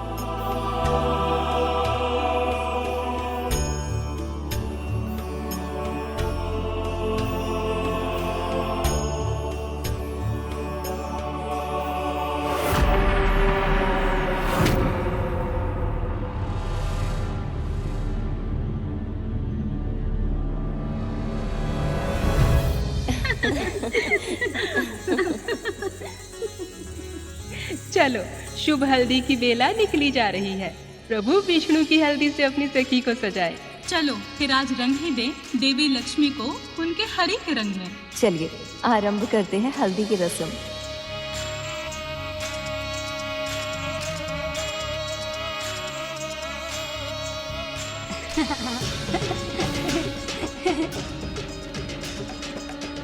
माँ,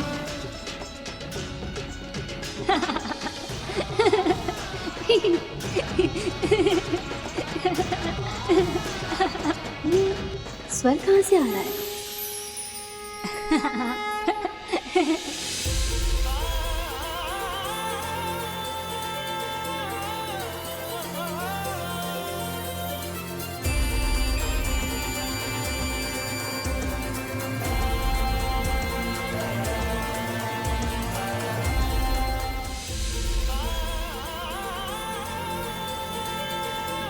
अरे गरुड़, तुम छोटे बच्चे बन गए, हाँ?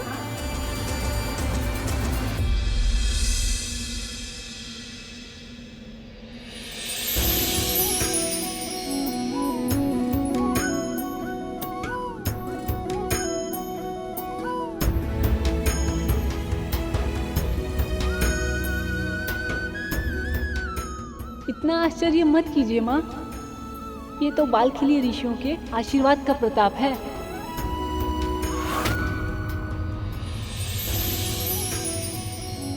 बस अब मुझे ये बताइए कि अब तो मुझे यहाँ रहने की आज्ञा मिल सकती है ना? हाँ, इतने प्यारे से भोले भाले नन्हे पक्षीराज को कौन रोक सकता है भला? तुम यही रुकोगे।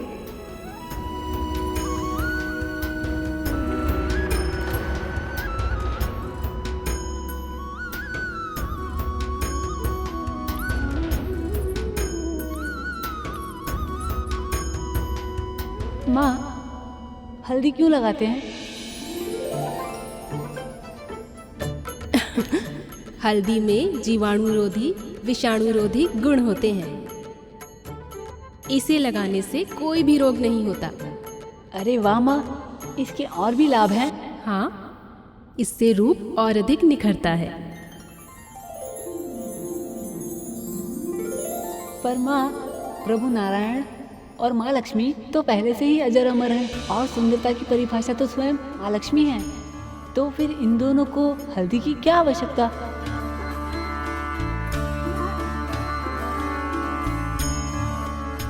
प्रश्न तो बिल्कुल सही पूछा है गरुड़ ने। हाँ देवी, बताइए ना। सत्य तो ये है कि हल्दी का गहरा संबंध मेरे पुत्र से भी है। सबसे पहले मैंने इसी हल्दी से गणेश को उसका आकार दिया था।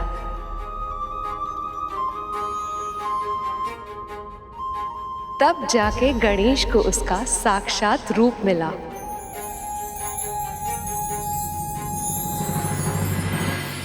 गणेश तो परब्रह्मा है और ऐसे में इसी हल्दी ने उन्हें अपने साकार रूप में आने में सहायता की थी। संसार की सबसे शुद्ध, सबसे पवित्र जड़ी बूटियों में से एक है।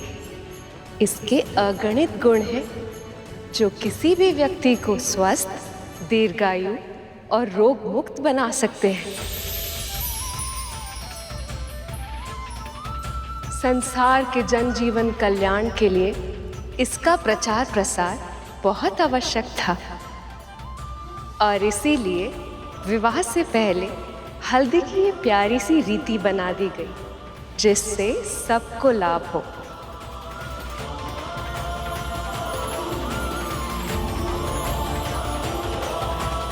अद्भुत माँ, तब तो मैं आपको हल्दी युक्त रूप में देखने के लिए बहुत उत्साहित हूँ।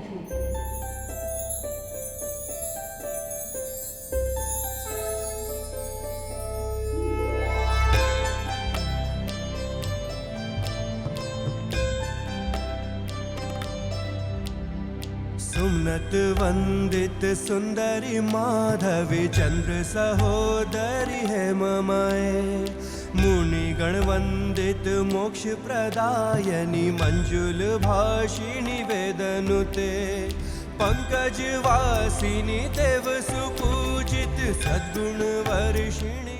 लक्ष्मी, वैसे तो आपको सुंदर दिखने के लिए किसी भी वस्तु की आवश्यकता नहीं, किंतु आपको ये सब रस्में करते देखने मेरे लिए भी सौभाग्य की बात है।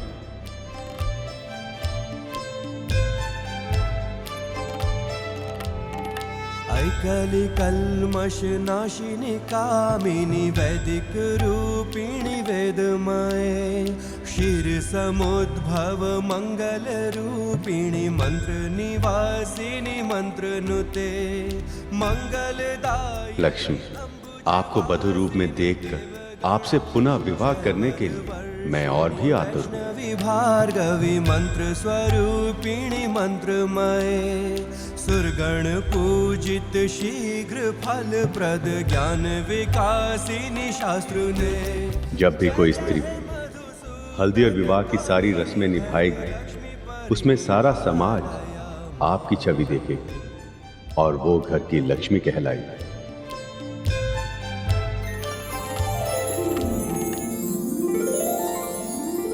पहले मैं हल्दी लगा देती हूँ। नहीं, पहले मैं जाऊंगी। और वैसे भी हमने साथ में प्रवेश किया था और मेरे पुत्र मंथन में देवताओं के साथ है तो मेरा अधिकार पहले बनता है। मुझे उससे कोई अंतर नहीं पड़ता है दीदी। मैंने कहा ना खतरो, पहला अधिकार मेरा है।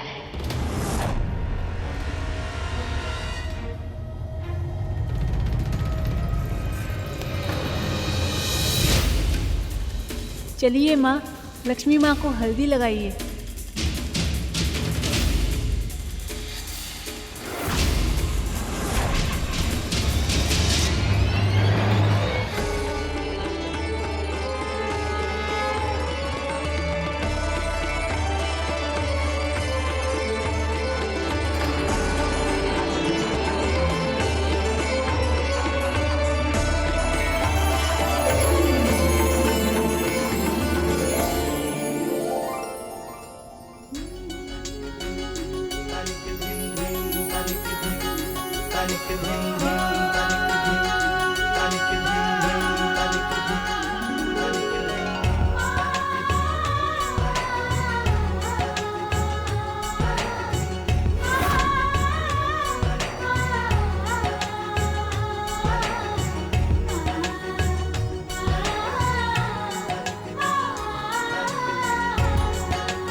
एक सच्चे हृदय वाले भक्त की अनुपस्थिति में ये हल्दी की रस्म भी अधूरी रह जाती।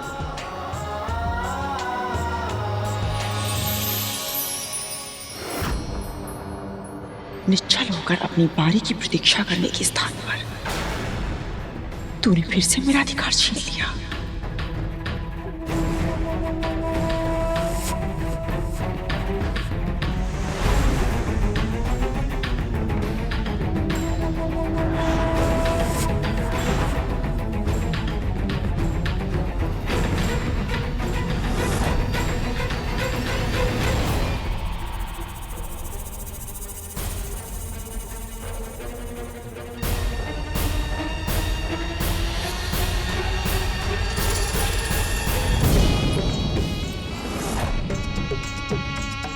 हल्दी खत्म, फिर से इस तासी ने भोलेपन का नाटक करके मेरा अपमान करवाया।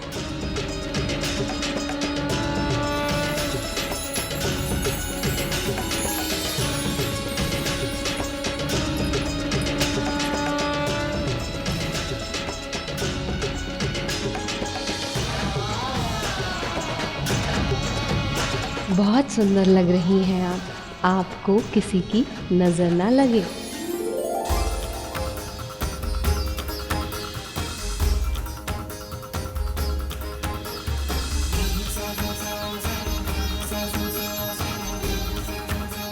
हम दोनों का रंग तो एक हो गया है लक्ष्मी। अब बस उस समय की प्रतीक्षा है जब हम फिर से एक हो जाएंगे। उसी क्षण की प्रतीक्षा तो मैं भी कर रही हूँ प्रभु।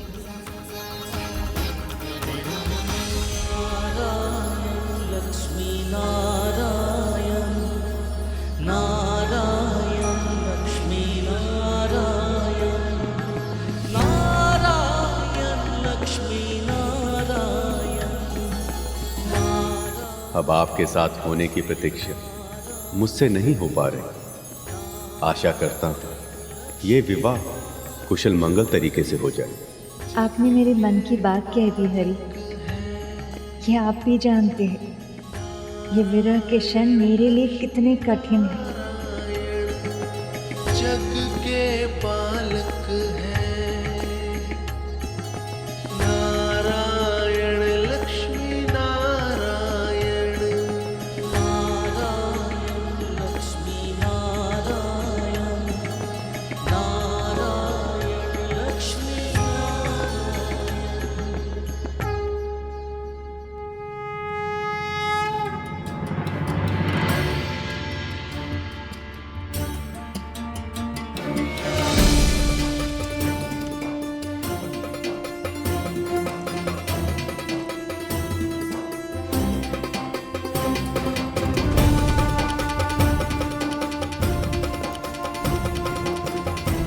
पिताजी क्या हुआ? कुछ नहीं पुत्री, सब ठीक है। विवाह की सारी तैयारियां हो चुकी है, बस अब शीघ्र ही। पिताजी बताइए ना क्या हुआ? हर एक पिता की तरह अपनी पुत्री के हाथ पीले करना मेरा भी स्वप्न था, पर जब आज आपके हाथ पीले होते देखा तो ऐसा लगा जैसे मेरे हृदय का एक भाग शीघ्र ही टूटकर बहुत दूर जाने वाला है। जब पुत्री बड़ी हो जाती है तो मां उसकी सखी बन जाती है, पर न जाने क्यों पिता और पुत्री के बीच संवाद कम पड़ने लगते हैं, शब्द कम पड़ जाते हैं। पुत्री, एक पिता बहुत कुछ कहना चाहता है अपनी पुत्री से, लेकिन कह ही नहीं पाता, और विवाह के इन भावुक पलों में सभी भावनाएं आंसू बन करके बह जाती हैं।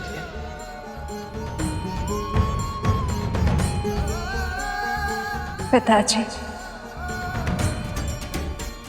मैं बहुत सौभाग्यशाली हूँ कि आप मेरे पिता हैं।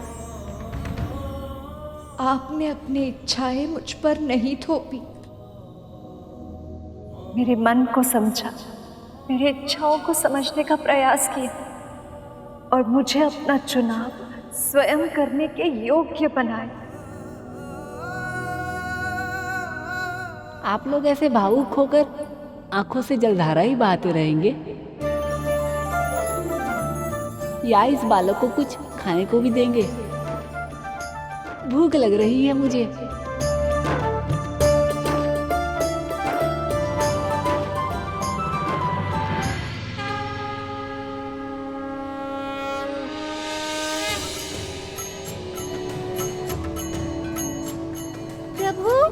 अब आपको कुछ खा लेना चाहिए। हम दोनों ने इतना श्रम कर लिया है कि मुझे तो बहुत भूख लगाई है। आपको भी लग रही होगी, है ना प्रभु? चिंता मत कीजिए मूषक जी, हम दोनों पेट भरकर भोजन करेंगे। बस एक बार वहाँ पहुँच जाएं, वहाँ सभी मेरी प्रतीक्षा कर रहे होंगे। मुझे भोग लगाए बिना कोई खाता नहीं है ना, इसलिए सच में प्रभु, वैसे आपको क्या लगता है कौन कौन से पकवान बने होंगे वहाँ? वो तो मैं ऐसे ही बता सकता हूँ। मैं अभी अपनी अंतर्दृष्टि से देखता हूँ कि वहाँ क्या चल रहा है।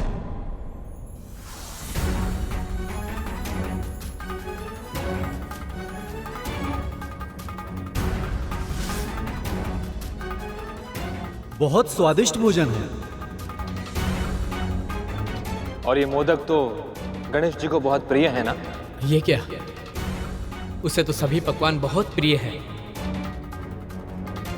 अभी यहाँ होता तो बहुत चाव से खाता वो। किंतु देखिए ना, विलंब होने के कारण इन सब का आनंद उठाने से चूक गए हैं प्रभु गणपति।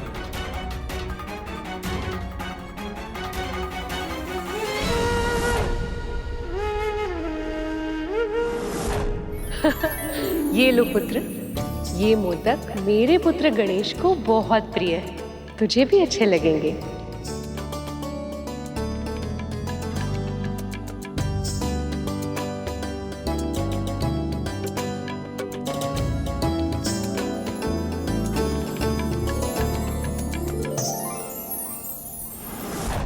बिना मुझे भोग लगाए ही उन लोगों ने भोजन करना आरंभ कर दिया।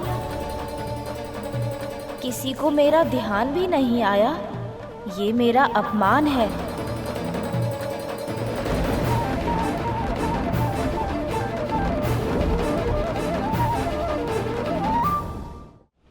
क्या हुआ प्रभु? भोग के लिए भी आपकी प्रतीक्षा नहीं की?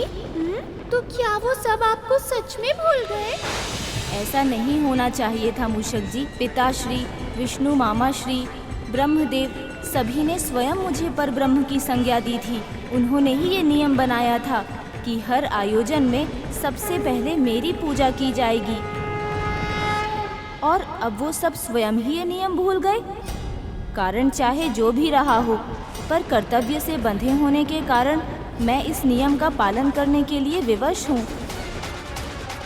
मैं नहीं चाहता था कि इस विवाह में कोई भी विघ्न आए, पर जहाँ गणेश उपस्थित ना हो वहाँ विघ्न का आना तो निश्चित है।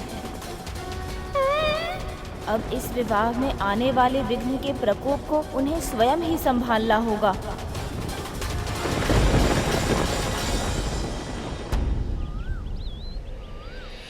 करुण, हल्दी उत्सव में रुककर तुमने बहुत अच्छा किया। हाँ गरुड़, तुम्हारे बाल रूप ने इस उत्सव का आकर्षण और भी अधिक बढ़ा दिया। मैंने कुछ नहीं किया है माँ, तो माता लक्ष्मी ने मुझे इस रूप में दर्शन देकर मुझ पर कृपा की है। परंतु अब मैं इन्हें वधु रूप में देखने की प्रतीक्षा नहीं कर पा रहा हूँ। देखा सखी, विवाह की प्रतीक्षा में जब दूत ही इतना उतावला हो रहा है तो उसके प्रभु कितने छटपटा रहे होंगे। ये कल्पना सहज ही की जा सकती है। मुझे भी उतनी ही प्रतीक्षा है जितनी मेरे हरि को है।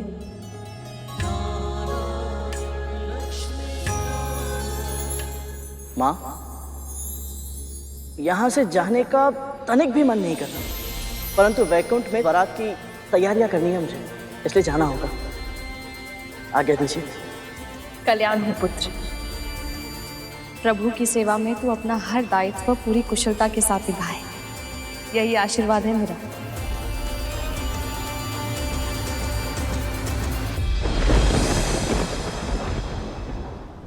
आना भी चाहिए प्रभु, विघ्न तो आना ही चाहिए। मैं तो कहता हूँ हम इसी क्षण कैलाश वापस चलते हैं। वो प्रभु विष्णु और माँ लक्ष्मी अवश्य है, पर आपके बिना उनका विवाह भी संभव नहीं है। ये बात पूरे संसार को पता चल जानी चाहिए। मैं एक विचित्र दुविधा में फंस गया हूँ मूषक जी। मुझे पूरा विश्वास है मेरे मामा मामी श्री जानबूझकर मेरी अवहेलना कभी नहीं करेंगे। मैं जानता हूँ वो पूरे मन से यही चाहते हैं कि मैं उनके विवाह में सम्मिलित हूँ, पर अपने उत्साह में मेरी प्रतीक्षा ना करके उन्होंने मेरे सामने एक ऐसी समस्या उत्पन्न कर दी है जिसका समाधान मेरे पास नहीं है। एक ओर है संसार का नियम जो कहता है कि किसी भी मंगल कार्य को पूरा करने के लिए मेरा आह्वान, मेरा सत्कार और मेरा आशीर्वाद होना आवश्यक है। इनके बिना कोई ना कोई अवरोध अवश्य उत्पन्न होगा जिसे कोई टाल नहीं सकता।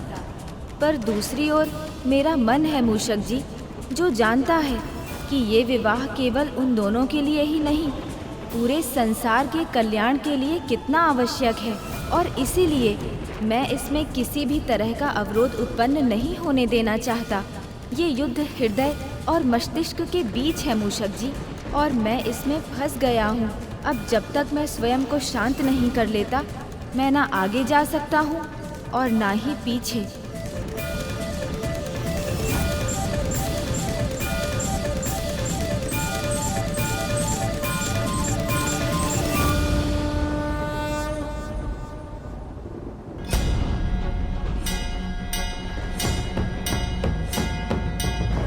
प्रभु तो स्वयं को शांत करने के लिए समाधि में बैठ गए, पर मैं अपने प्रभु का इतना घोर अपमान देखकर स्वयं को शांत कैसे करूं? मैं अपने प्रभु के अपमान का प्रतिशोध अवश्य लूंगा। मेरे प्रभु के अपमान का दंड मैं विघ्न के रूप में दूंगा।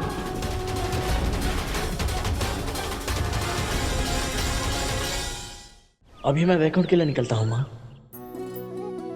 ये लो पुत्र, सबके लिए मिठाई।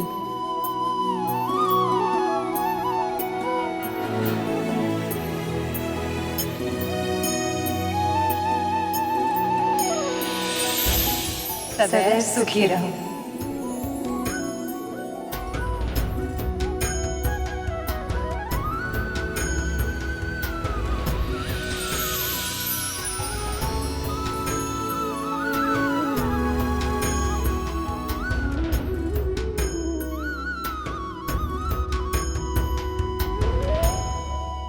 यदि वृंदा और उसके पुत्र को प्रभु विष्णु और माँ लक्ष्मी से ऐसे ही महत्व मिलता रहा, तो वो दिन दूर नहीं जिस दिन सब भूल चुके होंगे कि दासी कौन है और स्वामिनी कौन है।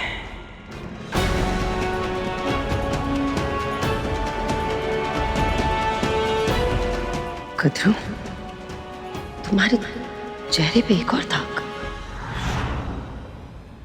ऐसा नहीं लगता कि जब भी तुम विंता और गरुड़ के बारे में कुछ गलत बोलती हो, तुम्हारे चेहरे पे धब्बा आ जाता है।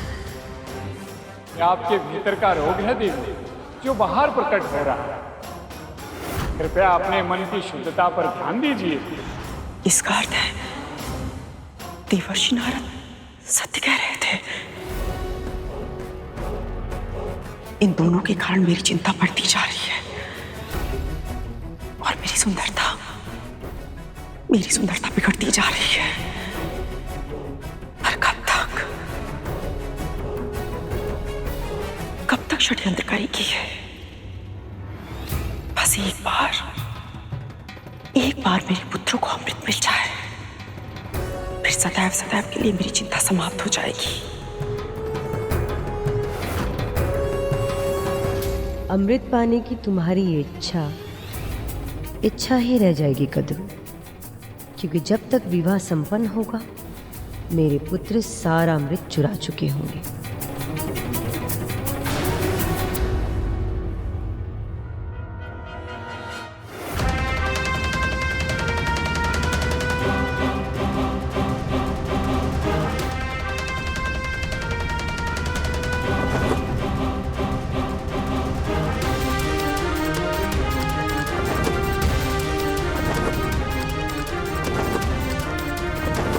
लगता है गरुड़ अब वैकुंठ लौट रहा है, कहीं वो अब हमें देख न ले।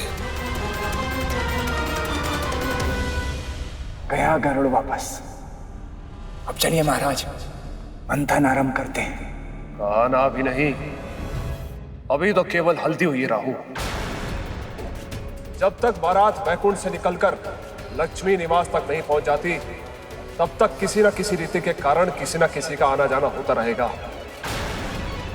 हमें उचित अवसर की प्रतीक्षा करनी होगी राहु। मैंने ये कभी नहीं सोचा था कि मैं ये सब कहूंगा, पर मुझे कहना पड़ रहा है। अब तो मेरा भी मन हो रहा है महाराज कि शीघ्र ही ये सभी रीतियां समाप्त हो और विष्णु बारात लेकर लक्ष्मी निवास पहुंचे, ताकि हम यहाँ अमृत पाने का प्रयास आरंभ कर सकें। धैर्य राहुल, धैर्य।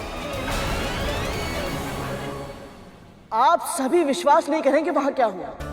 मैंने माता लक्ष्मी का हल्दी उत्सव देखा, साक्षात अपने बाल रूप में। प्रभु, माता लक्ष्मी इतनी सुंदर लग रही थी कि मैं वर्णन भी नहीं कर सकता।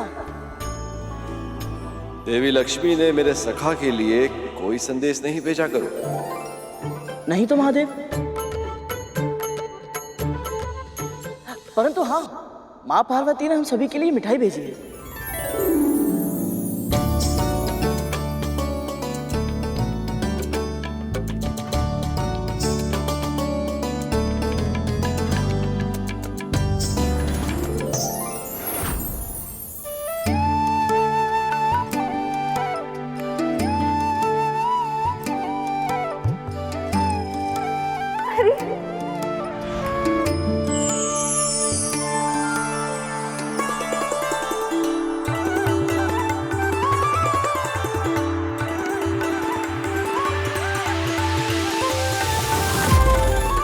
क्या हुआ प्रभु? सब जानकर भी अनभिज्ञ बन रही हैं देवी। ऐसा नहीं है प्रभु, मैं आपकी भावनाएं समझ सकती हूँ, पर क्या देवी? मैं आपको साक्षात देखना चाहता हूं, आपसे भेंट करना चाहता हूं। प्रभु, आप तो अधैर्य हो गए। और आप नहीं हो रहे। सत्य कहिए देवी, क्या आपका मन नहीं करता कि आप प्रत्यक्ष रूप में मुझे देखें? मेरे मन में उठती भावना तरंगों का अपने हृदय सागर में अनुभव कर, विरह के वर्षों का कष्ट साझा कर, भविष्य सुख की आशा का संबल दे। कहिए लक्ष्मी, क्या आप नहीं चाहते कि हम दोनों आमने सामने हों और कुछ क्षण एक दूसरे से बातें करें?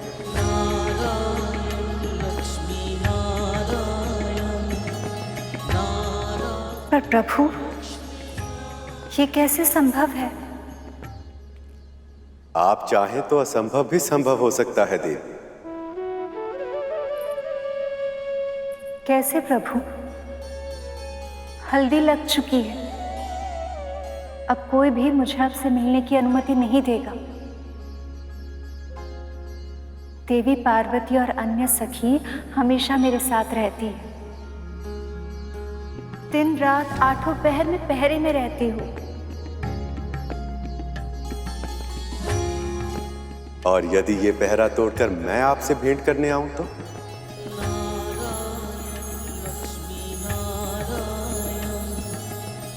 पहले पहरा तोड़ कर तो दिखाइए।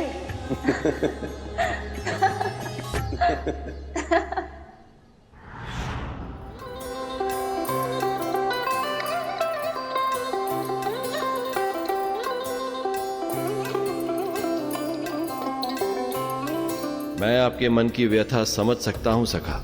आपका शरीर तो यही है, पर मन कहीं और ही है।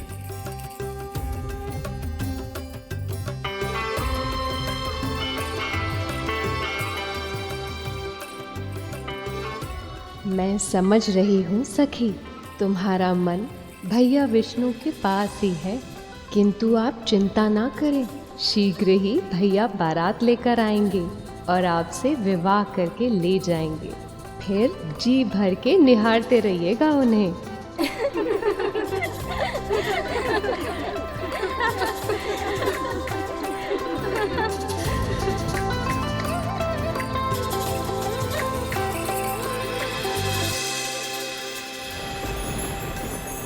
प्रभु का क्रोध तो हर क्षण बढ़ता ही जा रहा है, जिसका प्रभाव इस बिगड़ते वातावरण से स्पष्ट हो रहा है। अब तो विवाह का दूसरा उत्सव भी आरंभ होने वाला है। जब तक वो प्रभु का आवाहन नहीं करेंगे, तब तक इनका क्रोध शांत नहीं होगा।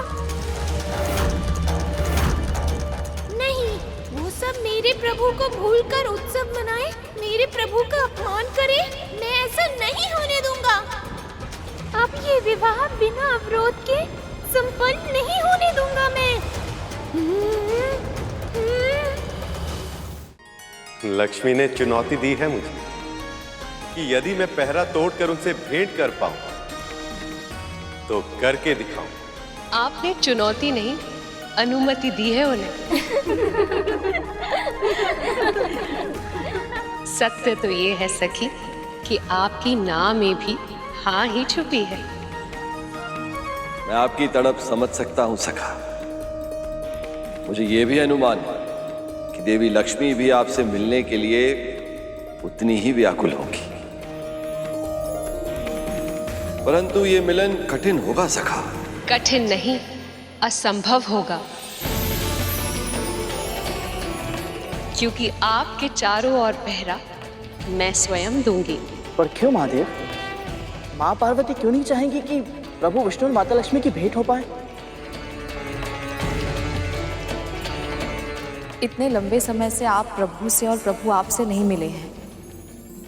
यदि वो एक बार मिलना चाहते हैं तो इसमें समस्या क्या है देवी? समस्या ये है कि जब मेरा और पार्वती का विवाह हुआ था तो मेरी भी इच्छा हुई थी देवी पार्वती से इसी प्रकार भेंट करने की, पर तब ऐसे ही सखी ने हमारे चारों ओर पहरा दिया था और इस कार्य में उनका साथ दिया था भैया विष्णु ने। अपने प्रिय से भेंट करने के लिए मैंने अद्भुत योजना रची थी और मेरे इसी अतिरिक्त प्रयास ने हमारे मिलन के क्षण को और भी अधिक विशेष बना दिया था। जो सहज मिल जाए उसका मूल्य समझ नहीं आता। अब चुनौती दी है तो उसे कठिन बनाना तो होगा। चाहे कितना भी कठिन क्यों ना हो, मैं ये चुनौती अवश्य पूर्ण करूंगा। मुझे स्वीकार है सखी।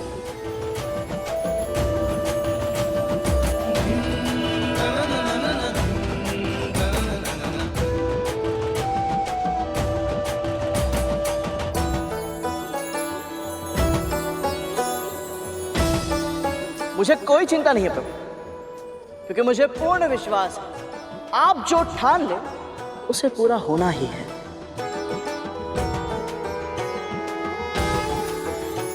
हाँ प्रभु, गरुड़ सही कह रहा है। आप अपने निश्चय में अवश्य सफल होंगे प्रभु।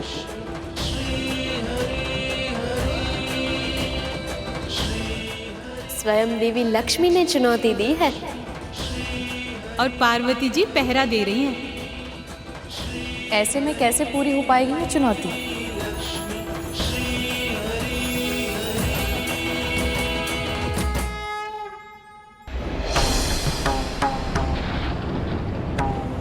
मेरे प्रभु को विवाह में आमंत्रित करके भी किसी को ये विचार नहीं आया कि प्रभु गणेश जी अभी तक पहुंचे क्यों नहीं। ये घोर अन्याय है। त्रिदेव ने स्वयं प्रथम पूज्य का आशीर्वाद दिया था मेरे प्रभु को और उन्हें ही भूल गए। किंतु न्याय मैं करूंगा। इस विवाह में विघ्न डालकर अब संसार देखेगा प्रभु गणेश जी के छोटे मूषक का बड़ा पराक्रम।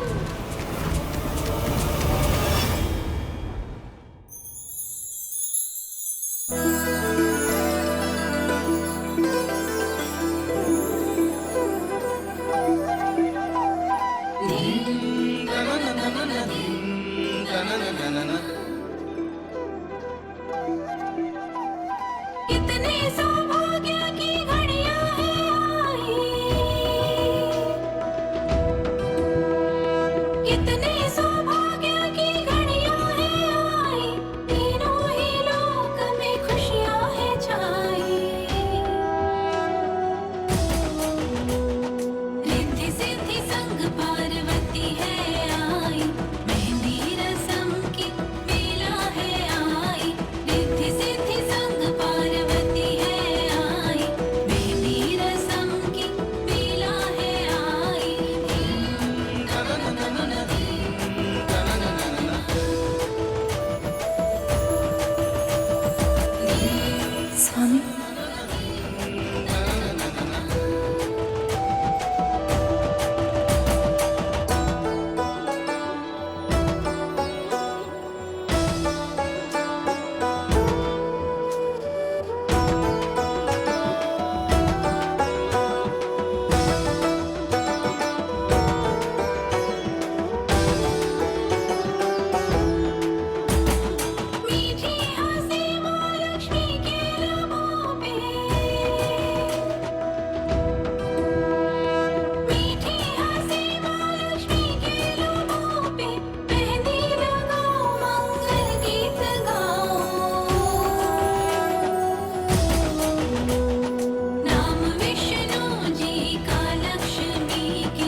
जहाँ जहाँ मेरी दृष्टि पड़ रही है वहाँ वहाँ आप दिखाई दे रहे हो।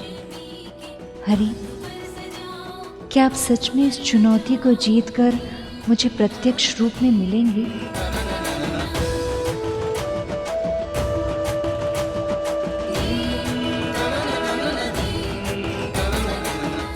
मैं किसी की मंशा को सफल नहीं होने दूंगा। मैं अपने प्रभु को साक्षी मानकर प्रण लेता हूँ कि अब ये विवाह नहीं होगा। मैं अपने प्रभु के अपमान का प्रतिशोध लूंगा।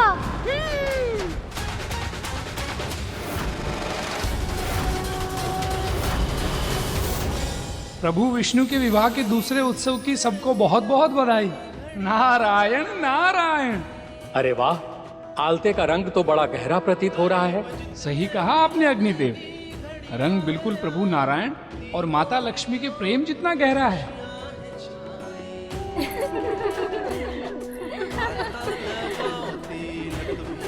माँ, ये मेहंदी को छूकर आशीर्वाद दें ताकि हम भी इसे लगाकर सौभाग्य प्राप्त कर सकें।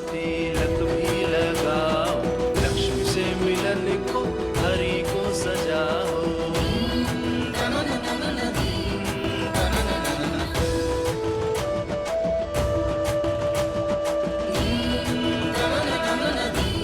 वैसे माता लक्ष्मी की मेहंदी तो रंग लाएगी ही। प्रभु विष्णु इनसे इतना प्रेम जो करते हैं।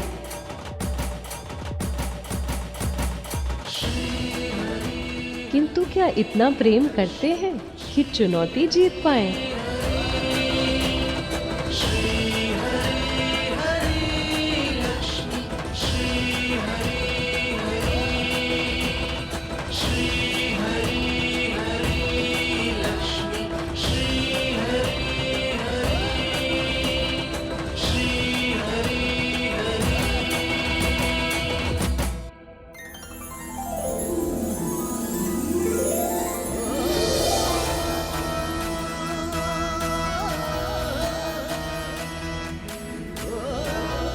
ये हुई ना बात। अब विंता ने किया दासू वाला कार्य। क्यों कद्रू, अब तो प्रश्न होना था।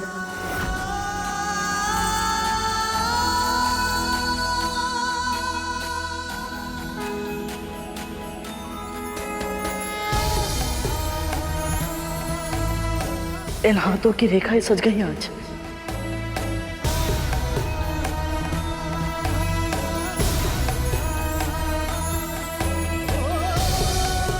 माँ लक्ष्मी की छुई मेहंदी मुझे लग गई। सारा जीवन ही शुभ हो गया आज।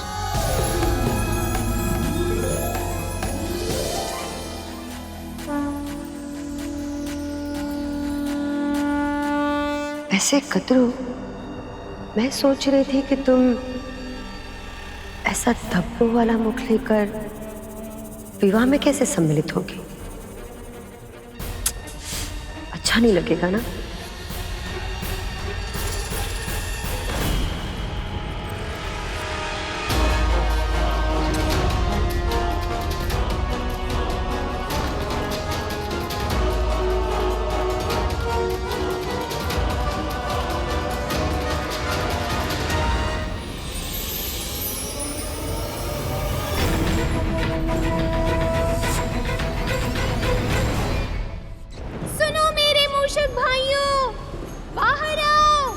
मुझे तुम्हारी सहायता की आवश्यकता है। मेरे प्रभु का अपमान हुआ है। शीघ्रता करो, सभी यहाँ आओ।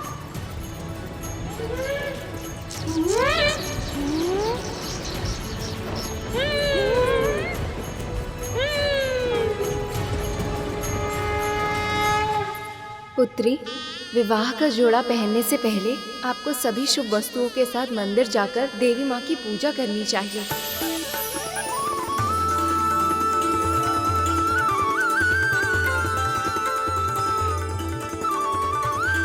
अकेली कहाँ चल दी सखी, हम भी आपके साथ चलें।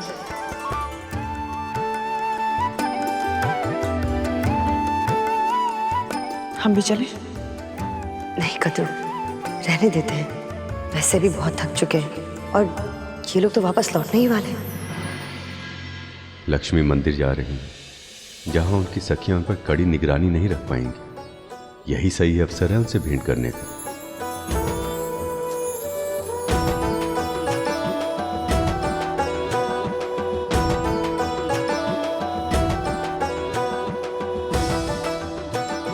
माँ लक्ष्मी, अब तो आप ही कोई मार्ग सजाइए, कुछ भी कीजिए, परंतु एक बार प्रभु से भेंट कर लीजिए माँ।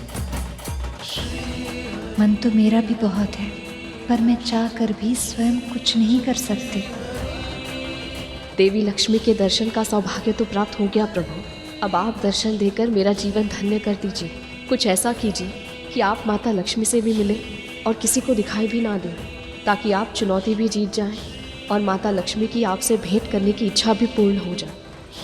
सदा से भगवान भक्तों की समस्या का समाधान करते आए, आज एक भक्त ने भगवान की समस्या का समाधान कर दिया। अब तो देवी के मंदिर में ही भेंट होगी लक्ष्मी।